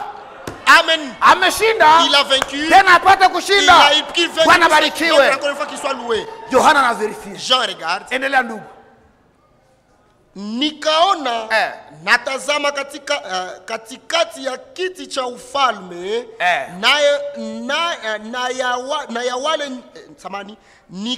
nikaona natazama katikati ya kiti cha ufalme na ya wale nyama wenye uhai, na ya wale nyama wenye uhai wane, na katikati ya wale wazee mwana kondoo amesimama, aliyekuwa kama amechinjwa, mwenye pembe 7 na macho 7, ndizo roho 7 za Mungu zilizotumwa katika dunia yote. Yohana naenda verifier. Jean va vérifier. Wamemwambia ni simba. On lui dit que Yohana usiogope. Usiogope. Wasere batemka abatenda tena mwile shimo. Wafrene batemka abatenda tena mwile shimo. Wamasisi barubaya barujuru abatenda tena mwile shimo. Wafrene ba Amerika abatenda tena mwile shimo. Juu simba wa kabila la Yuda ameshinda tena apate kushinda. Bwana barikiwe. Que le Seigneur soit béni. Yohana iko naenda ona aone kisi simba itakuya, anaenda ona kakondoo, il voit une brebis, anaenda ona kakondoo kako na macho 7, qui a 7 yeux na kanakuwa na pembe et qui a 7 cornes. Njoo roho 7 za Mungu les 7 esprits zilizotumwa katika dunia qui étaient envoyés dans tout le monde. Mbele nifike pale kwanza nieleza hapa avant que kidogo. je ne parle de cela, laisse-moi parler un peu ici. Zile roho 7 za Mungu, c'est cet esprit là de Dieu zinatumwa kudunia yote, qui sont envoyés dans le monde entier. Hii andiko Waislamu wanaikamata. Cette écriture les musulmans la prennent. Wanasema zile roho 7 za Mungu, ils disent que les 7 esprits là de Dieu zilizotumwa katika dunia yote, envoyés dans le monde entier. Wanasema roho wa kwanza, le premier esprit ni wanabii Adam. Ça c'est les musulmans, ils disent que c'est pour les prophètes Adam. Ce sont les musulmans qui disent ça. Roho ya pili, ils disent le deuxième esprit ni ya Nuhu. Ils disent ça c'est pour Noé. Roho ya tatu, ils disent le troisième esprit ni ya Ibrahim. C'est pour Abraham. Roho ya nne, le quatrième esprit Musa. C'est pour Moïse. Roho ya tano, cinquième esprit Yahaya, njoo Yohana Mbatizaji. C'est pour Jean, il parle de Yahaya, il appelle Yahaya. Jean-Baptiste. Roho ya sita, et le sixième esprit ya Yesu, de Jésus, mwenye banaita Isa bin Maryam. Ils appellent Isa bin Mariam. Na roho ya saba, et ils disent le septième esprit ya mtume Muhammad sallallahu alaihi wasallam. Il dit que c'est pour le prophète Muhammad sallallahu alaihi wasallam. Kisha wanakuambia na wewe leta bako. Et puis ils te disent toi aussi apporte les siens. Mufunuo dans la révélation, tunajua ya kama nous savons que hizi roho 7 cet esprit ici na macho 7 avec les ni roho moja wa Mungu, c'est le seul esprit ambaye alitumika ndani ya wajumbe 7 à travers de 7 messagers. Sasa ukasema ile, parce que si tu dis cela, atakwambia il va si tu dis cela, il va te dire Montrez-moi l'écriture. Bon, Irénée wako leta haya. Montre-moi l'écriture Bon, d'Irénée. Martin, leta haya. Martin, montrez-moi l'écriture. Anaandikiwa wapi mu C'est Biblia? écrit où dans la Bible? Mtumishi wa Mungu Frank anasema Le hivi. serviteur de Dieu Franck dit ceci. Pale anaonesha hivi. Là, il montre ceci. Nilisomaka hapa nikaruka kabisa. J'avais lu ici et je m'étais réjoui. Iko Apocalypse chapitre ni Apocalypse livre céleste de 7 so. Ufunuo kitabu kilioka mihuri 7. Page 26. Ukarasa 26. Alinea 1 2 3. Niko natafuta Pindi ya kwanza ya pili ya tatu. hapa. Je suis en train de chercher pour que je réponde à cette question que les musulmans donnent. Le serviteur de Dieu dit ceci. Dieu a un seul et n'a qu'un seul esprit. Mungu iko tu na moja na iko tu na roho moja mtakatifu. Mais ce seul esprit Lakini le roho moja est à l'œuvre dans les 7 périodes. iko inatumika kwa njia ya vizazi 7. C'est les mêmes choses avec le symbole de l'agneau représenté avec 7 cornes. Ni kazalika na ile vionyesho ya Mwana kondoo yenye inaoneshewa na mapembe 7. Le prophète Esaïe Nabii Isaya décrit le Seigneur également dans ce septuple. Anazungumuza kuhusu Bwana Yesu mwa ile mahali 7, royaume mahali ya kifalme ya roho yake. Pale ni Yohana ni Isaya sura yake ya 11. Ce que nous disons là-bas c'est écrit dans Esaïe chapitre 11 Sikia jinsi Isaya anasema. Suivez comment c'est qu'Esaïe dit. Anasema hivi. Il dit ceci. Baislamu wanasema le musulman wa kwanza ni Adam, le premier esprit c'est Adam, le deuxième c'est Noé, Ibrahim, troisième wa Ibrahim, Musa, Moïse, watano Yohana Mbatizaji, Jean-Baptiste, wa sita Yesu, puis 10 na wa saba ni Jésus, Muhammad. et le septième c'est Muhammad. Isaya anasema hivi. Esaïe dit ceci. Et verset 2. Et l'esprit de l'Éternel reposera sur lui. Il est moya. L'esprit de l'Éternel itatulia juu yake. Reposera sur lui. Il est moya. Ça c'est la première des choses. L'esprit de sagesse. Et l'intelligence. 3. Esprit de conseil. 4. Et de force. 5. Esprit de connaissance. 6. Et de crainte de l'Éternel. 7. Imetoka? Est-ce que cette confusion est sortie? Est-ce que cette piège ici est sortie? Ce piège ici? Je reviens sur cela. Le musulman te dit les 7 esprits là qui ont été envoyés dans le monde entier. Adam, c'est l'esprit d'Adam, Noé, et continuer jusqu'à Muhammad. Tu vas lui dire Paul, Irénée, Martin, Colomba, Luther. Il va te demander, montrez-moi l'écriture. L'écriture pour le terrasser. L'écriture pour le répondre. C'est les Isaïe 11 et son verset 2. Là où l'esprit l'a dit, on le montre dans cette facette. Est-ce que vous m'aviez compris? Ça va. Mais dans les Swahili, on parle de 6. En français, il y a 7, mais en Swahili, on parle de 6. Jean voit l'agneau et en 7 cornes et 7 yeux. Anaona ule mwana kondoo walikuwa wamemwambia ni simba, mimi anaona kondoo linakuya, wameikatakata inayala vidonda fasi yote, Bwana tusaidie, imeala vidonda fasi yote.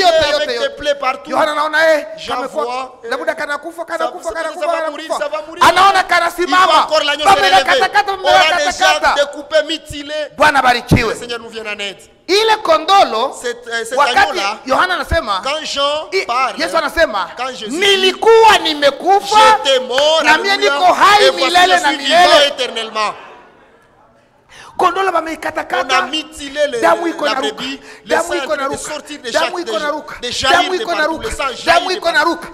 mpaka kukiti cha enzi. Haleluya, mpaka kukiti cha enzi. Il prend le livre et le sang en train de jaillir partout.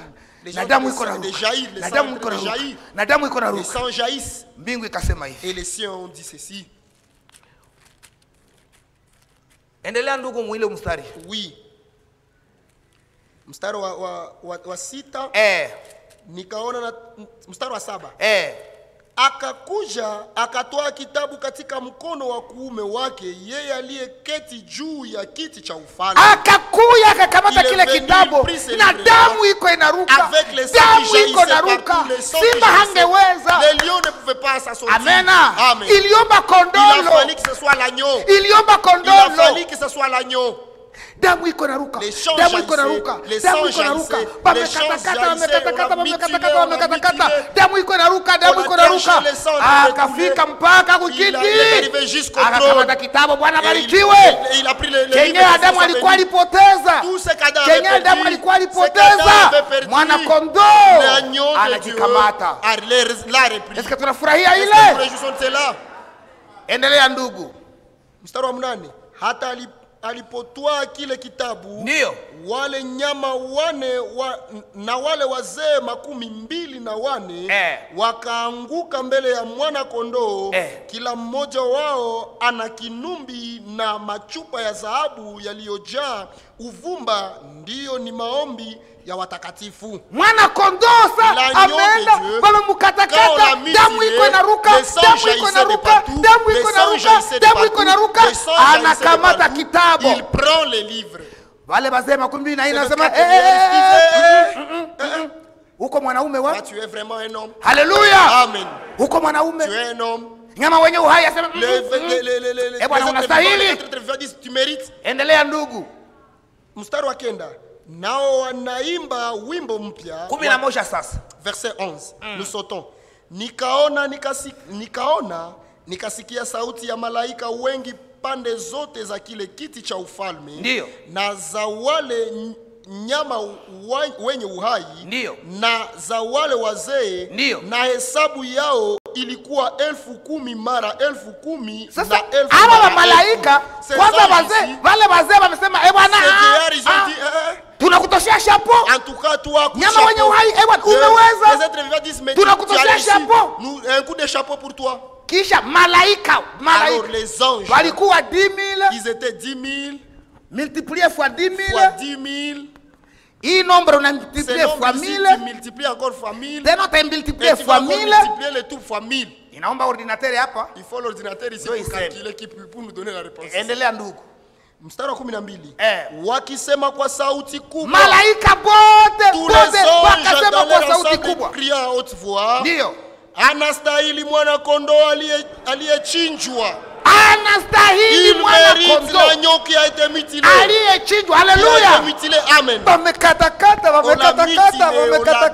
Mwana kondoo anasema nikaishia hapa. L'agneau d'ici je me limite pas ici. Et des gommes vont être apportées par anakatakata nikaishia hapa. Ils ont continué à mutilé. Si je m'arrête par ici, nikatakata nikaishia hapa. Si je m'arrête par ici, anaenda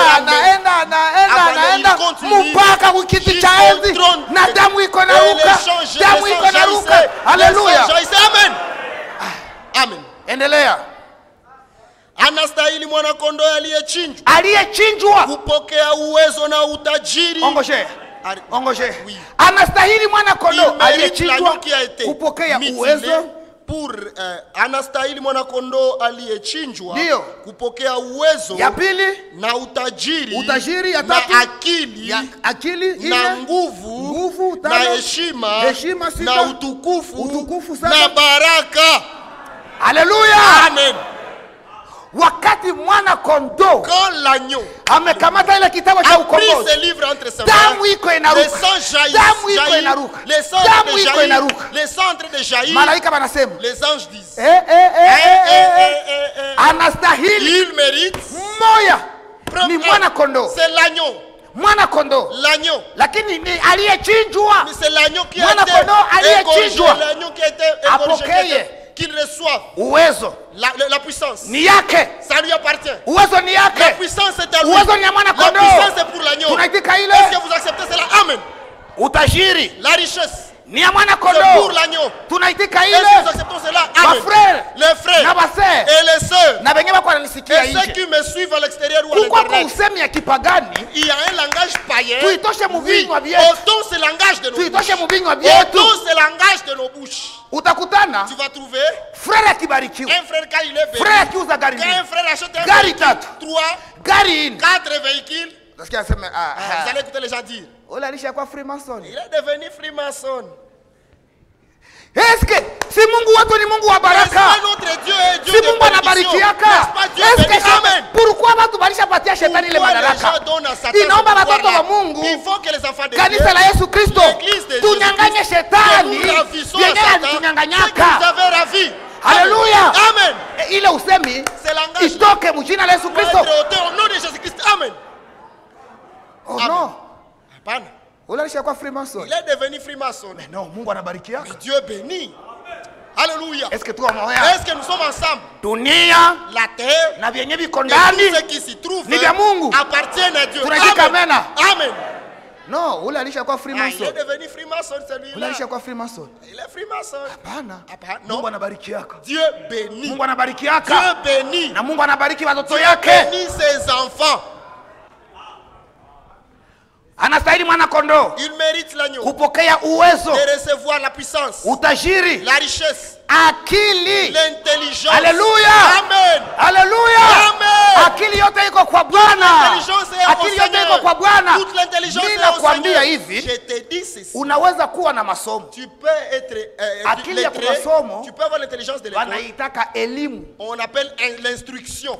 Akili inatoka kwa Mungu. L'intelligence vient de Mungu Dieu. anasema Dieu dit kuogopa la Bwana. crainte du Kuogopa Seigneur, Bwana la crainte ndio de mwanzo Dieu, wa akili. c'est le commencement de l'intelligence, de la sagesse. Amen. Kuogopa La Bwana crainte de l'éternel, ndio mwanzo wa c'est akili. le commencement de la sagesse. Unajua Vous savez, watu wanasemaka les gens disent hekima baba, la sagesse, hekima baba. la sagesse père. Sasa unaweza nyamanza, Tu peux t'aider. watu wanawaza sema ulichunga hekima. Tu penses, les gens pensent que tu as Kumbe gardé ni kutokujua la lugha. sagesse. C'est parce que tu ne connais pas la Haujui langue. lugha. Tu ne connais pas Ndio. la langue. Oui. Siku moja Un jour, nilikuwa niko natoka Kampala na niko je naenda venais de Kampala en partant Rukere. pour Rukere. tuko mugari, Quand nous sommes dans le véhicule, temwe de Jehova iko na temwenye un mule témoin de Jéhovah est en train de témoigner na là-bas. vitabu me Avec des Kiingereza mutupu. En anglais, toujours en anglais. Nikachunga hekima J'ai gardé. J'ai Kuanzia resté Kampala de Kampala mpaka Bukere. jusqu'à Mimi Bukere. nachunga hekima. J'ai gardé. Haikukuwa Ce hekima. n'était pas Ni la juzi nilikuwa sagesse. sijua C'est lugha. parce que je ne savais pas la langue. Bwana tusaidie. Que le Seigneur nous Unachokozana unaochokozana, provoque les gens. tu provoques unaona les gens. kwamba anakuya. Tu vois un pombe Sema à mimi venir. sitaki gombana. Tu dis, Sitaki gombana. je ne Ijapokuwa veux pas ulichokoza. Alors que tu as provoqué. Nimechunga hekima. J'ai Kumbe gardé la uliogopa. sagesse. Tu as eu peur de ce Hekima pombe-là. ni nini? La sagesse c'est quoi? Hekima ni nini? La sagesse c'est quoi? Hekima La sagesse ni kapasite yenye Mungu c'est une anakupatia. capacité. Alléluia que Dieu te donne. Alléluia. Amen. Hekima La sagesse ni kapasite yenye c'est la Mungu anakupatia. capacité que Dieu te donne. Unatoka mushida Tu sors du bila problème kuleta ingine shida. sans créer un autre problème. Mimi naparudia Amen. tena. Je reviens sur ça. Hekima ni nini? La sagesse Ni c'est quoi? kapasite C'est la capacité yenye Mungu uwezo anakupatia que Dieu te donne ya kutoka mushida sortir d'un na problème haulete ingine sans créer shida. un autre. Unajua gérer problème C'est gérer un bila problème kuleta ingine sans problème. créer un autre. Wewe bibi yako Toi, amekukomplike, ta femme t'a compliqué. bibi yako Ta amekukomplike, femme t'a compliqué. unakata jasho, Elle t'a fait unasema suer. sasa Tu dis, hivi amenikomplike, comme il m'a compliqué, mimi naenda oa je mwingine. vais épouser une autre. Demo unaleta ingine. Pour combattre un démon, tu apportes un autre démon. Hekima La sagesse, ni kapasite yenye Mungu c'est la capacité atakupatia. que Dieu va te donner. Unajua gérer Tu sais gérer les problème problèmes bila kuleta ingine sans problème. créer un autre. Bwana Que le barikiwe. Seigneur soit béni. Par exemple, wewe uko na Par deni ya exemple, watu toi tu as la dette d'autrui ya $100. de $100. Wanakuya kulipisha. On vient te faire payer. Ndazitosha hapo. Tu dis où est-ce que je vais trouver Unaenda l'argent? tena shikopesha Tu vas encore chercher une autre $100. dette de $100. Tena ku banque Lambert. Encore à la banque Lambert avec intérêt. Hauna hekima. Tu n'as pas la sagesse. Me hekima hayo Mais la sagesse, ni kapasite yenye ni Mungu uwezo, c'est la atakupatia. capacité que Dieu va te donner. Unagere ile Tu problème, gères ces problèmes unatoka mwayo sors de ces problèmes bila kuleta ingine sans en problème. créer un autre. Hapo mmenisikia? Est-ce que vous m'avez compris? Hekima La sagesse, ni kapasite, ni nguvu zenye Mungu c'est la atakupatia. force, la puissance que Dieu va te donner. Unaanza ona bubaya ya Tu kitu commences à voir le mal na du problème hoyaufanya. avant que tu ne Mimi commettes naparudia la chose. tena. Je reviens sur ça. Hekima. La sagesse Hekima La sagesse hii yenye Yesu que alirekipere Jésus a récupérée inaanza ici kuonesha bubaya ya commence tena, par te montrer le inaanza mal, kuonesha bubaya ya le kitu méfait d'une chose, na hoyakifanya. le méfait d'un péché avant que tu ne le commettes. Bwana Que barikiwe. le Seigneur soit béni. Sasa Maintenant, nikaenda tongoza huyu msika, si je vais draguer cette fille, akaniitika, si elle m'acceptait, akabeba mimba. si je l'engrossais, Hekima na kuonesha na la kuonesha sagesse na te kuonesha montre na tout kuonesha na kuonesha. ça. basi Mungu Tu nihurumie. dis, Dieu, pardonne-moi, je ne vais plus draguer. Amen. Amen. Wanakuambia seme, On te wewe mbwa pumbafu. Toi, chien, Hekima nakwambia, insensé, la sagesse te dit. na hauyaota mkia. Avant, tu n'as pas même de questions. Piché sur toi. pale. Arrête par là. Haleluya. Amen. Njoo hekima hii. C'est ça la sagesse. Inakuonesha bubaya ya kitu Elle te montre le na meilleur hoyakifanya. avant que tu la Ila ndio commettes. hekima. C'est ça la sagesse. Hekima baba. Kumbe uliogopa. Pas dire hekima baba, la sagesse peut. Tu as eu peur. Hekima La sagesse inakupatia jibu ya te kila donne swali. une réponse à chaque question. Jibu ya kila swali. La réponse à chaque Alléluia. question. Amen. Banakuuliza jibu. On te pose la Hekima question. anakuambia La sagesse hapa te dit, nyamanza. ici tais-toi. Nyamanza. Tais-toi. We haramu imbwa. Toi bâtard chien. Nyamanzi. Toi tu tais. La sagesse te dit tais-toi. Ingine itakuya. L'autre vient. Hekima anasema La sagesse dit non, ici aussi tais-toi. Amen. Bwana barikiwe. Que le Seigneur soit béni. Hekima La sagesse, ni nguvu za c'est la kuongoza. puissance de Ni nguvu la za capacité de kuongoza. conduire. De conduire. Ni nguvu za C'est la- papa. Frère, Wanaweza kukupatia on etablissement peut te donner l'établissement bila hekima sans la sagesse. itakufa bure. Ça va tomber en Wanakupatia $10,000 on te donne $10,000 na wanakufikisha Dubai. et on te fait arriver à Dubaï. Mais Mungu anaenda funga Mais Dieu va volume fermer yote ya hekima. le volume là de la Yote sagesse. il anaifunga ferme. pafu. Les robinets de la Kamata sagesse, il 10 000. ferme. Puis il te dit, prends $10,000. Zitakukufia bure. Ça va tomber en perte pour toi. Hekima La sagesse, ni nguvu za kuongoza. c'est la capacité de conduire. Hekima La sagesse, ni kapasite yenye Mungu anakupatia ni uwezo ya que Dieu te kujenga. donne de construire. Ndio kwa maana Biblia inatuambia Voilà pourquoi nyumba la maison, nyumba la maison inajengwa ni kwa est hekima, bâtie par la sagesse. haiko franga, Ce n'est pas par haiko l'argent, masomo. ce n'est pas par Unataka les ujenge études. bunyumba, Tu veux bâtir ton ni foyer. hekima. Il faut avoir la Yesu sagesse. alirekipere, Jésus Bwana l'a déjà barikiwe. récupéré. Amen. Est-ce que mnanisikia? Est-ce que vous me comprenez? Est-ce que mnanisikia? Est-ce que vous me comprenez? Oh, madawa. Oh, les médicaments.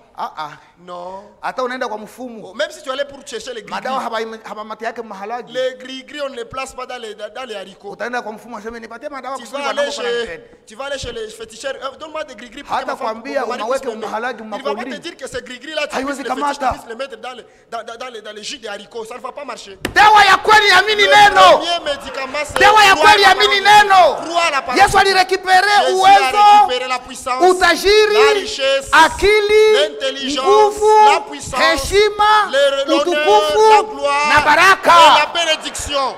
Frère, Ndugu, hata hauna masomo, même si tu n'as pas étudié, hata hauna masomo, Amen. Même si tu n'as wakati pas yenye uko na étudié, hili neno quand tu as cette unashindaka parole, msomo. tu es plus qu'un lettré. Amen. Hata hauna Même franga, si tu n'as pas hata l'argent, hauna franga, même si tu n'as pas sababu ya hii l'argent, neno à cause de unasikia cette uko na parole, mafiere. tu te sens, tu es fier. Bwana barikiwe. Alléluia. Mwana kondoo alirekipere. L'agneau a tout récupéré. Amen. Amen. Uwezo, La puissance, utajiri, la richesse, akili, l'intelligence, nguvu, la force, heshima, le respect, utukufu la gloire na baraka. et la bénédiction. Bwana barikiwe. Que le Seigneur soit béni.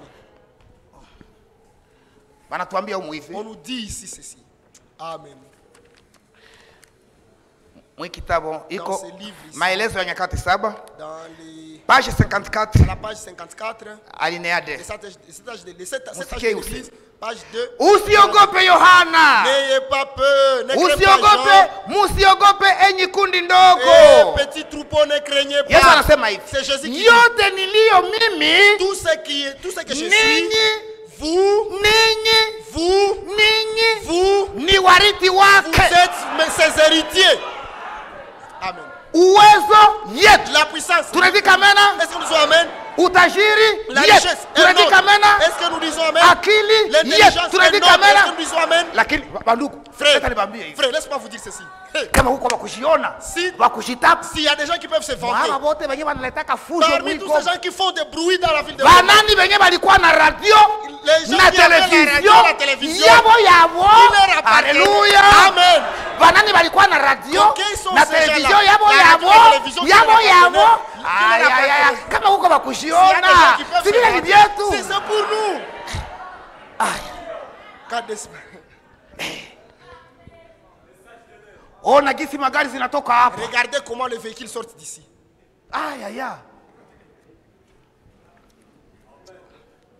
Usiogope Yohana. Ne crains pas Jean. Musiogope enyi kundi Ne dogo. crains pas petit troupeau. Yote niliyo. Tout ce que j'ai. Yote niliyo. Tout ce que j'ai. Ninyi ni wariti. Vous êtes les héritiers de ça.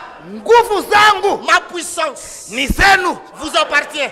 Uwezo wangu. Ma force. Ni wenu. Vous appartient. Tukamatie Mungu. Prenons Dieu. Kuchenye lisemaka. C'est ce qu'il a dit. Tukamatie Amen. Mungu. Prenons Kuneno Dieu lake. à sa parole. Hapana kubakia. Ne restez pas là-bas. Ne restez pas là-bas. Hapana kubakia. Ne restez pas là-bas. Mungu wa Isaka. Oh, Dieu d'Isaac. Mungu wa Abraham. Dieu d'Abraham. Mungu wa Dieu mitume. des apôtres. Ndiyo. Oui. Ndio Mungu wetu. C'est lui notre Lakini Dieu. na Mais weye il faut pamoja na que mazoezi yako kipekee Fais na Mungu wako. l'expérience avec Na ton wesema Dieu. Mungu wangu. Toi aussi dis, Mungu Amen. wangu. Mon Dieu. Tuone chenye alifanya. Que je vois ce qu'il a Kalvari fait. haikukufa bure. Le Calvaire n'est Kuko pas un vyenye travail alirekipere. fait. Il a récupéré des choses. Ni vyetu. Tout ce qu'il a récupéré nous appartient. Aïe aïe aïe aïe. Alléluia. Alléluia. Bwana barikiwe. Que le Seigneur soit béni. Unajua Vous savez, batu wanakamata Mungu à la légère. les gens prennent. Barakamata Mungu le challenge. Ni juho Ils yaonaka prennent Dieu à la kile Mungu légère. anafanyaka. C'est parce que tu n'as jamais vu ce que Dieu fait. Wakati yenye Daudi Quand David anafika kuvita, arrive à la bataille, anakutana Goliati, il trouve Goliath. iko natoka nasema. Et Nye après Baisraeli le nye jeu. bapumbafu Les baharamu. Israélites, Na ule les Mungu batailles wenu commencent hai. avec votre Dieu là. Daudi anafika. David lui arrive. Nani mwenyewe anasema ule? Qui est en train de parler là-bas? Sema ni ule mpagani ule C'est ingizo pas là anatokana qui est en Mungu train de hata. jurer Dieu qu'il est bâtard. Hakuna hata nani yeye basi anasema. Il Anasema, y a rien qu'on a déjà dit. mfalme alisema, Le roi a dit, mwata muua. c'est lui qui va le tuer. Mwata muua. C'est lui qui va le tuer. Jamaka haitaenda kusalongo. Sa famille ne Na partira hata plus au ipa salon. mkoro. Il ne va plus payer. Et d'ailleurs, Et d'ailleurs, atakuwa muhunga wake na mwami. il sera beau-fils du roi. Muhunga. Beau-fils, oui. Mukwe. Okay. Beau-fils. Mimi Daudi naenda muua. David dit, moi je vais. Utaenda kule? Tu vas aller Ndio là-bas. naenda kule. Je vais y aller. Utaenda kule? Est-ce que tu vas aller Sema, là-bas? ule David dit, là. ule Goliati On lui dit, c'est Goliath là. alifanyaka formation Il a Rumangabo, fait la formation à Rumangabo. akaenda Il Kitona, est parti à Kitona. alifanya formation Belgi, Il a fait la akaenda na formation à kule, Belgi. Il est parti alipigana là-bas. kuvita 80 jours. Il Wewe utaweza wewe? Est-ce que toi tu Wewe vas t'en utaweza sortir? wewe? Mon petit garçon, tu vas t'en sortir. Daudi anaacha hawa. David a laissé ses gens. Anaenda il dit, kwa wengine. Il est parti chez les autres. Mimi naenda muua. Moi, je vais tuer cet homme-là. Unatoka mpatayo gani? Toi, tu viens de quel Ah, bataillon? yes, niko civil. Je suis civil. Brigade yako ni gani? Tu es de quelle Ah, mimi brigade? niko civil. Je suis de Yapam. Civil. Komanda wa peleto yenu ni Qui est gani? commandant de votre Mimi niko peloton? civil. Je suis civil. Wewe civil ndio utaenda Toi, uwa civil, ule. tu vas tuer les commandants. Ndio mimi naenda là. muua. Moi, je vais le tuer. Haleluya. Amen. Mpaka habari ikafika kwa mfalme. Jusqu'à ce que le Mwite message ule arrive kiana. au roi. Le roi dit, appelez les jeunes hommes. Wanaita Daudi. On a appelé David. Wewe ndio unasema utaenda uwa C'est toi qui es en Goliath. train de parloter là-bas que tu vas tuer Goliath. Bila bwoga, Sans peur. bila haya, Sans honte. wakati uko na Yesu Quand Kristo. tu as Jésus, Wakati uko na Yesu Kristo. Quand tu as uko na mafiere Jésus, zote. tu as toute la Uko na mafiere fierté. zote. Tu as toute la fierté. Amen. Bila haya, Sans honte. bila bwoga, Sans peur. nitaenda muua. Je vais aller les tuer. Garso, Le garçon, le jeune homme là. On demande au jeune homme. batayo yenu ni yangapi? Tu es de quel bataillon? Ah, Tu es de quel bataillon? Mie siko soda. Moi, je ne suis pas militaire. Ukaniambia vya Ce batayo, n'est pas des bataillons. vya brigade, Des brigades. vya nani, sijui. Alléluia. Alléluia. Amen. utaenda aye. Comment est-ce que tu vas Utaenda aye. Comment est-ce que tu vas D'ailleurs, partir? unajua piga bunduki gani? Est-ce que tu sais utiliser quelle manière, Ah, quelle arme? Il dit non. Mimi vya bunduki vya mpanga hapa. Moi, les armes, les Mimi machins, mfalme. mes rois, Nataka je ukuoneshe. voudrais te dire. Mwenye wote. Parmi vous tous, Nani alishaka uwa simba? qui a déjà tué un lion? Nani alishaka uwa Qui a simba? déjà tué un lion? Mfalme anasema Le roi dit, mi angalia. moi, regardez. Makucha hizi. Regardez la marque. Makucha hizi. Regardez la marque. Ilikuyaka, Il était venu, nikaidaka, j'ai jido, tué nikaiua. Shito et je l'ai tué. Grand frère kuya hapa. Grand frère, viens. Ni bongo aseme Est-ce que ndio. c'est Ni vrai? bongo C'est ndio. vrai. Ile mfalme sitoshi. Ça, le roi, ça Tuku ne suffit pas. ikakuya. Il y a Nayo l'ours, nikaiua. l'ours est venu, je l'ai Grand tué. frère bongo. Grand frère, Bon, excusez-moi. ile ndio Ça, haushitaki. là, tu ne devrais pas te Ingine présenter petit. chui. Le Alléluia. roi. Amen. Chenye kilipatia Ça qui a Daudi donné à ujasiri David l'assurance, ni ile mazoezi yenye ce alikuwa sont nayo les kipekee na expériences Mungu. qu'il avait. Akaona, Il a vu, akaona il a vu. hata hii shida inakuwa, Même si cette hata hii difficulté magonjwa arrive, wanaitangaza, même si on ule proclame Mungu cette aliniponesha maladie, jana, c'est Dieu qui m'a guéri akaniponesha hier, juzi, il m'a guéri avant-hier. aliniponesha- Alléluia! aliponesha Il jana, m'a guéri hier, aliponesha il m'a juzi, guéri na avant-hier. hii ingine, Et ça hii aussi, ingine, ça aussi. Mungu angali Mungu, Dieu est encore ni Dieu. wa jana, Il est ni d'hier, wa leo, d'aujourd'hui, na ni wa milele. éternellement. Amen. Alléluia. Wanamwambia- Mfalme anamwambia sema, Le roi lui dit, basi kamata hii komba. prends alors ma tenue ici. Daudi anasema David dit, David dit, je ne peux pas refuser. Cordelette, La tenir, les cordelettes et tout, le reste, les bottines. kamata mkuki. Prends aussi la lance. Bon, anasema mfalme. Il dit au roi. Mais Daudi anasema David dit, Mungu wa mbinguni, les dieux du ciel. hapa nimekuwa na uhakika. Ici, j'ai de la certitude. Siwezi kufa Je ne peux pas mourir na siyakuwa mfalme. sans que je ne sois Kumbe na roi. huko Goliati. C'est que c'est Kuvala nguo za mfalme. pour porter la famille du roi, je ne veux plus Ni mpaka mourir nikuweka mfalme. jusqu'à ce que je Na sois huyu un roi. ndamuua. Celui-ci aussi, je vais le tuer. Juu alikuwa na mazoezi na Mungu. Parce qu'il avait de l'expérience. Mungu amerekipere. Dieu a récupéré. Uwezo ni yetu. La puissance est notre. Utajiri ni yetu. Les richesses nous Akili ni appartiennent. yetu. L'intelligence Nguvu nous ni appartient. zetu. La force Heshima nous ni appartient. yetu. L'honneur nous Alléluia. appartient. Amen. Alléluia. Mwana kondoo amevirekipere. L'agneau l'a récupéré. Mnajua namaliza, Vous savez, je termine. sie wote tulikufia ndani ya Adamu. Nous tous, nous étions morts dans Adam. Huyu kuba Hutu, L'un était chez Huyu Hutu, kuba Hunde, l'autre chez les Huyu Hunde, kuba Nyanga, les autres chez les Huyu Nyanga, kuba Tembo, les autres chez les Huyu Tembo, hivi, huyu hivi. ou celui-là là-bas et celui-là là-bas. lakini sie Et wote nous tous, uzao wa Mungu la umechomokea kumsalaba. progéniture de Dieu est sortie de Umechomokea la croix. kumsalaba. La progéniture de Dieu provient de la Sasa croix. hapa mimi nasema hivi, Ici, je dis ceci. frère, Frère, napashwa kukupenda, je dois t'aimer. napashwa kukupenda Je dois t'aimer nikifunuliwa kazi ya hapa. ayant la révélation de cette œuvre ici à la croix. Bila ile, Sans la révélation de bila la croix, ile, sans cette ile révélation, mapendo cet haikwayo. amour n'en est pas un.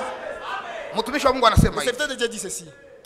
iko lettre circulaire Barua ya kupasha habari numero 50 namba 50 alinea D kipindi ya pili. inasema hivi, Ça dit ceci. frère Branham Ndugu Branham nous a relaté comment il a été transporté alituzungumzia namna gani alipandishwa derrière le voile du temps kwenda ule upande ingine ya pazia dans le paradis. muparadiso. Il attendit là cette parole, Akasikia kule hii neno, c'est l'amour parfait ni paix entre upendo eux. tu kamilifu ndio unaweza ingia huku. L'amour, Upendo, aucune doctrine hakuna mafundisho ou yoyote connaissance wala ujuzi est le yoyote, lien de la perfection. na ni ile tu kamba ya ukamilifu. Ya. Il s'agit de l'amour de Dieu. Kamba ya ukamilifu ni upendo wa Mungu. Inahusu upendo wa Mungu. Il s'agit de l'amour de Dieu Inahusu upendo wa Mungu révélé ambao imefunuliwa à la croix de pale Golgotha. msalaba wa Golgotha. Mimi naparudia Je tena. reviens sur cela. Il s'agit de l'amour de Dieu. Inahusu upendo wa Mungu. Il s'agit de l'amour de Dieu Ile kamba ya ukamilifu inahusu upendo wa Mungu révélé à la croix de ambayo Golgotha. ilifunuliwa kumsalaba wa Ndio maana Golgotha. Paulo naye Voilà anasema pourquoi Paul dit également. hatujue mtu tena kwa Nous namna ya ne connaissons mwili. plus personne selon la chair. Amena. Amen. Ndio kwa maana ile camaraderie mu Voilà frère. pourquoi cette camaraderie de Ile frères, camaraderie mu ile frère. urafiki murafiki, Camaraderie mu base. kuzoeshana entre Kama les sœurs. hakitokane na kufunuliwa si msalaba wa Yesu Kristo, ne provient pas de la révélation de la croix de Jésus Christ, Muvya vous êtes dans faux. le faux. Vous êtes des Bwana fausses choses. barikiwe. Que le Seigneur soit béni. Il s'agit de l'amour de Dieu Inahusu upendo wa Mungu révélé uliofunuliwa à la croix de kumsalaba Golgotha. wa Golgotha. Frère, Ndugu, kama wewe ulichomokea kumsalaba si toi tu étais sorti de na la mimi nilichomokea moi je kumsalaba suis sorti de na la ule croix. frère alichomokea Ce frère kumsalaba aussi est sorti na ule de frère la alichomokea croix. kumsalaba Cet autre de na la bila croix. kufundisha mapendo. Sans qu'on nous enseigne Wewe l'amour, tu penda neno toi tu vas aimer, na mimi nipende toi neno aimer la parole, moi na je vais aimer mwingine la parole, apende neno. et que l'autre aime Ile la parole. mapendo ya neno Cet amour-là de la yenye wewe uko parole nayo que toi tu yenye as, niko c'est nayo que j'ai, itatukole. ça va nous coller. Alléluia.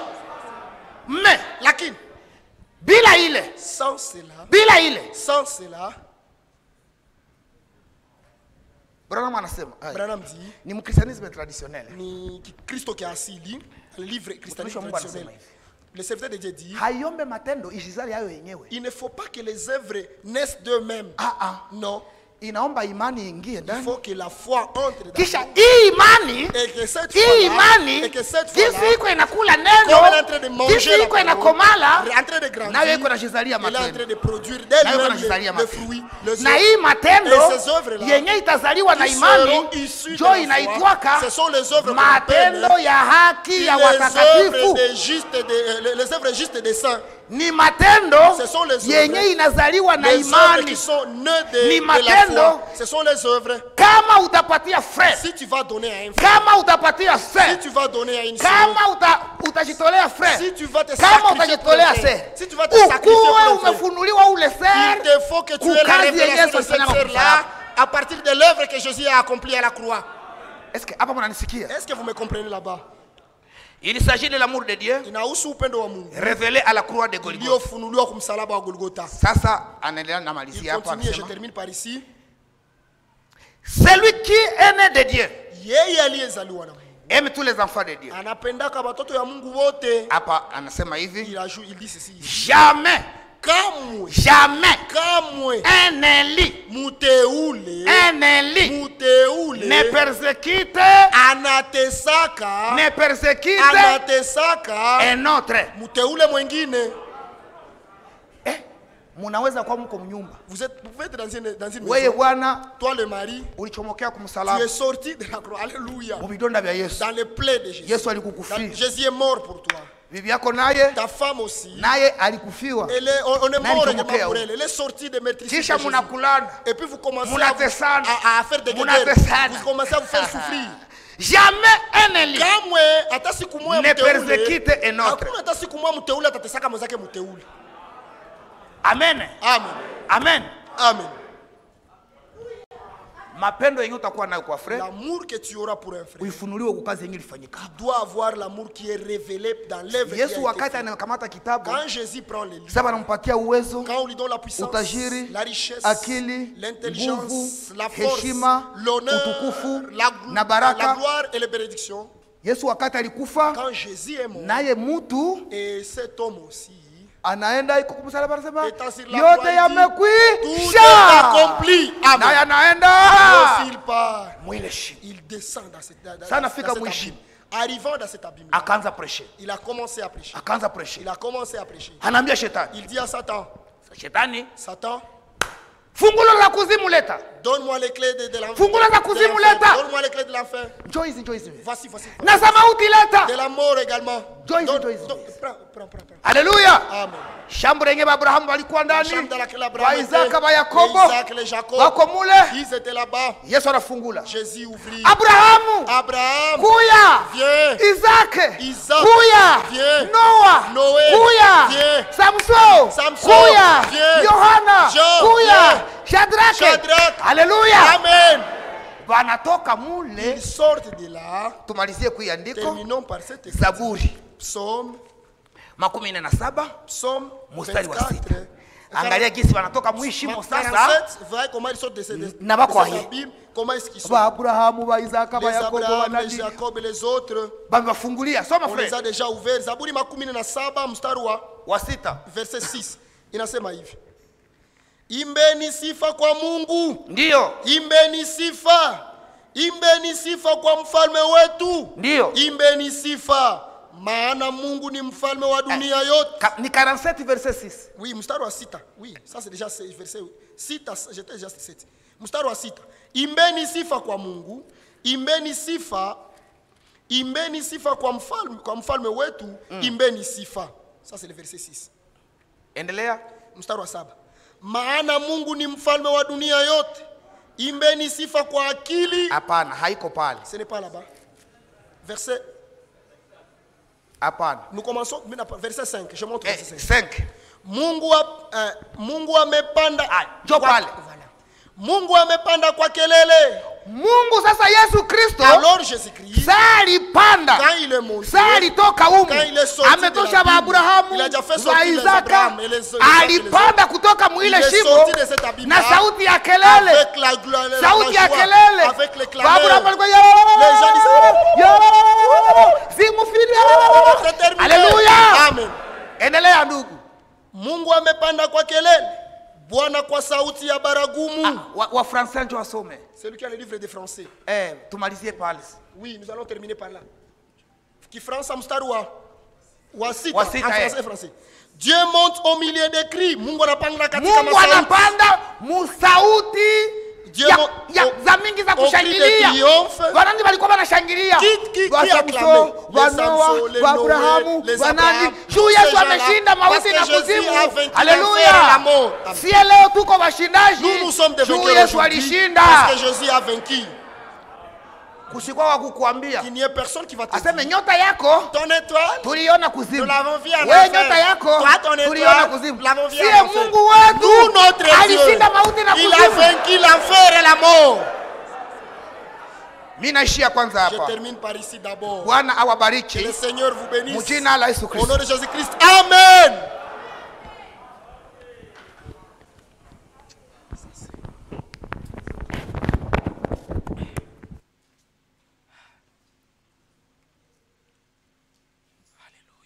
Amen. Amen.